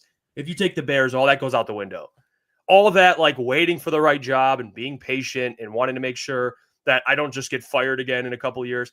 Well, all that goes out the window when you take the Bears job. Like it doesn't make sense. They should hire Mike Vrabel. Mike Vrabel makes the most sense. Can I throw something out there real quick? If Tanner goes, I think you look at a guy like Mike LaFleur. He's the OC in LA. That's a job to where it's like, you're an OC. You're going from OC to OC. But like, look at like last year, Liam Cohen was the OC in 2022. I don't know if they fired him, but he took the OC job in Tampa when their OC went to be the head coach, I think, in Carolina. The thing is with those types of offensive coordinators, they're not, again, this is like, you're not calling plays. It's like being the play caller behind Ben Johnson. You're not calling plays with Sean McVay. If you say, hey, Mike LaFleur, you're our play caller, you come in, we know what type of mind you are and how you are. Like, you've been working with Sean McVay. We know exactly who you are. This is your offense. Like, you're taking over a Ben Johnson offense, probably the best offense in the NFL. Literally, it is the number 1. Yep. You go get him, and that's an attractive job for Mike LaFleur to be like, hey, especially if you win a Super Bowl, hey, Super Bowl champions, they have their whole offense back. I can coach against my brother twice a year. I don't see, like, that's who I would go after. A guy like another mind like that. Like, if Tanner goes with Ben. If Tanner goes with Ben, like, there's no one else in-house where I'm like, but I think, hey, you call Mike LaFleur up and say, hey, how much are you getting paid in LA right now? And you're not calling plays. How much are you getting paid to not call plays right now? All right, we'll give you double that. What are you probably getting paid $1 or $2 million? We'll give you $4 or $5 million. Come in, call plays, work with Dan Campbell, work with Jared Goff. Here you go. That I don't think that's that crazy. I'm looking at I'm looking at some of the coaching staff here. Yeah, it really. I mean, if Tanner Engstrand leaves, you got to go get someone outside. You got to go grab I'm actually open to your Mike LaFleur. I'm telling you, that's not a bad option. Because this is, I mean, it's Tanner Engstrand essentially or bust. If you're talking about inside the organization, you're not going out you're not. Scotty Montgomery or Hank Fraley or JT Barrett. Like, just go get an actual OC. Just go get someone who's called plays. But yeah, I agree. I stand on what I said earlier, man. Tanner it would be a big mistake by him if he didn't stay. I think it'd be you're going into the hottest job available right now, the best, most explosive offense. Like, if Tanner gets this thing to a top 5 offense, let's say he doesn't have to do what Ben does, like top 5, dude's getting a head coaching gig in 3 years. Like, it's the best opportunity for any OC. Mike LaFleur would probably jump up and down to take this job. Like, he'd be like, hell yeah, I'm open. I'm down. All right. We got questions here. Let's see. Ryan Gibson, week 18. Which player do you think will be back from IR and playing? Week 18. I think the only ones that are possible is Germ and Anzo. Those are the only two. That are possible to be playing by then? Yeah. Germ I think will be, because Dan said Germ's like right there. And Anzo, he said yesterday Anzo's progressing and he looks really good. Like, he's going to be very soon. Did his clock start? His 21 It has not started, but again, you could think about it to where his clock could start the week of. Like, think about Iffy. Iffy's clock started last week, like Monday, Tuesday, whatever it was. He played the same week. Remember, we were all like, is he going to play? His clock just started first week of practice. He ended up playing. I think that's what it was, I believe. Or maybe it was the week before.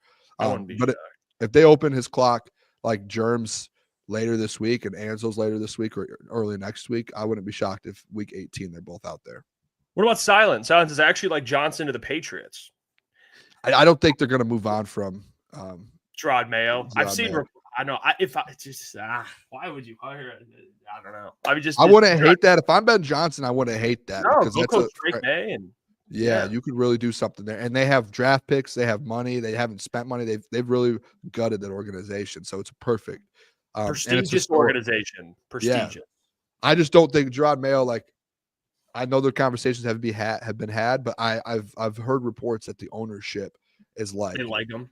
They're just, we want to give him a chance. Like, when we knew this year was going to be the way it is, we want to let him be able to establish his kind of culture over the next year or two. Got it. Damn, Ben would be great there. He would look good in the Patriots like logo, and he'd be in the AFC, so that'd be win-win. All right, Mr. Blend, he says, "What's your happiness level if the Lions make it to the Super Bowl but lose?" Oh God, I think it would suck. Like, I'm gonna be happy because they lost in the Super Bowl, but I would still be like pretty optimistic for next year. Very optimistic, actually. If I'm being honest, I don't know how this. With all the injuries and everything, it's like, okay, like, would this sound bad if I said, hypothetically, I said it would hurt more if they went to the Super Bowl and lost than lost in the NFC Championship game again? Say that one more time. It would hurt me more if they made it to the Super Bowl and lost than losing in the NFC Championship game this year. Because you're like so fucking close, and like that would hurt. Yeah, me so I would just be the one thing I would like about that. Not like, obviously, I would like to win. That these guys get experience playing in a Super Bowl, to where like now you have that experience, and next year that's fair. You have everyone healthy. Most of these guys have played it because that's the Super Bowl, dude. That's a whole week of media. That's all, everything. It's like the build up for the Super Bowl too. You're like, yeah, and then you lose. Like, but if you have that experience, like JG, he's going to be 100 times better than he was his first Super Bowl, and he knows. Dude, it's a gauntlet. It's media. MCDC's big old ball bag is with me. Said agree, Jeff. I would rather go to the Super Bowl. I would like to say, hey, we went to the Super Bowl. I would like winning an NFC Championship game. I'm tired of seeing the graphics of people being like, oh, the only teams that are not playing a Super Bowl. Boom, Lions. I'm tired of those. That's a good point. MCDC's big old ball bag. Outside of the organization, who for DC? Robert Saleh. Yeah, that would be a hell of a hire. That would be the one. Like a Dan Campbell type of hire. Yeah. Kind of be He's an from alpha. It'd be Michigan. kind of like an alpha move. The guy interviewed for the job, and he's like, "All right, yeah, now you're my assistant, Yeah. bitch." You know, I think I'm that's just like, easy. you know, I would like to From say here Mike forward- Vrabel, but if Mike Vrabel, I'll say this, dude.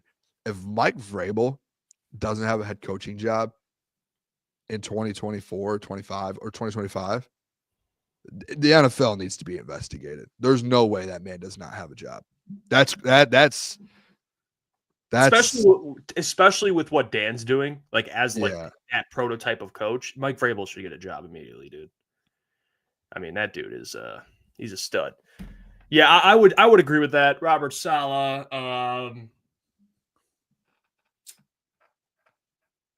Trying to think of like other good like options. You said Vrabel, but I think he gets a job. I think Saleh will probably return as a DC. But I don't know. I love Saleh. That's a good one. It just makes too much sense, I guess. All right. Jay Hart, Pistons mailbag. Cade is literally forcing Trajan to make a move. Doesn't have to be a win now move, but definitely at stabilizing a stabilizing move to capitalize on Cade's season. Jay Hart, everything you said is absolutely correct. When you have Cade playing the way he's playing, you have to do. And I know they mentioned they're probably given, the year. It'll probably be a salary dump or like they're a third team in a trade where they take on like a decent player, but it's really just for 1 year, whatever. Just add some talent, dude. Yeah. Because Cade is balling. Dude's a walking triple double. And yeah, I mean, they won last night, which was nice. And that was a healthy AD and LeBron, but it's the Lakers. I mean, it's just like they still won. They beat them. What are they, like 13 and what are they, 13 and 18 or something like that? 13 and 17. They're almost going to beat their record from last year, which I respect, like this early. Yeah, they're the 10th seed, I think. 10th seed in the Yeah, how many games do they have until the new year? They have, let me What do see. they have left? I'll tell you right now. Let's see. They have 2 games. 2. Oh, they So have 2 games and then one on. And they what? They won 14 last year? Yeah, they can. They clear could that tie way. theirs and without before the new year. Before January 1, they could tie their wins from last year. Yeah. But Jay Hart's right. You got to add some talent here. And I don't know if there really is a win now move already available. I would love for them to bring in like a Vucevic or a Valanciunas, like one of those solid. Oh my gosh, yeah. Solid veteran bigs. They need to just get. I've been pretty clear on this too. You need another like 2 or 3. I like Ivy, and there's times where Ivy is a very good 2 at times, but like if you look around the NBA, every team that's like a contender, they have 2 or 3 like dudes, not just one. They have 2 or 3 dudes. Like every team. Like if you look go look at like the Celtics, they're winning. You have Jason Tatum, Jaylen Brown, and Drew Holiday. Like those are all-stars, 3 all-stars. And that's why they're going to continue to win. You'll never win in the NBA if you don't have 3 guys like that. You won't. Like that's just the way. That's the world you live in now in the NBA. And like the teams that have those guys, they win. And obviously, there's like opportunities to be able to win without that. But like you have to have a perfect. No, roster, they need you don't have that. They need one of their young wings, a Sar Thompson, a Ron Holland, to just quickly develop. Not because there'll still be an opportunity to go get a player like you're saying, but just a side note to fill like Tim Hardaway Jr. I like Tim Hardaway Jr. Hey, throw Jimmy Butler on this team. I was going to say you need he's a placeholder for whoever, like a Jimmy Butler or a Ron Holland or Sar, someone to develop and just take the spot. But they need to be able to shoot the ball. That's the problem. You need shooting, so that's why Tim Hardaway Jr. is starting. But whatever, Pistons better than the Wings. So screw you, Gentry. Oh, all right. Hey, good stuff today, Boone. You crushed. Appreciate you. Appreciate it. Fun time, fun show. Good Christmas. Hey, Merry Christmas to everybody too. Hey, get that energy in, brother. Yeah, you know what? Happy holidays. Hopefully you guys have a great Christmas. Happy Hanukkah, whatever you celebrate, doesn't matter. Happy holidays. All right. And we will catch you guys Thursday with the doc. Okay. We'll be live on Thursday. The doc will be joining the show. All right. Until then, hey, see you guys later. we will see you all. Love you guys.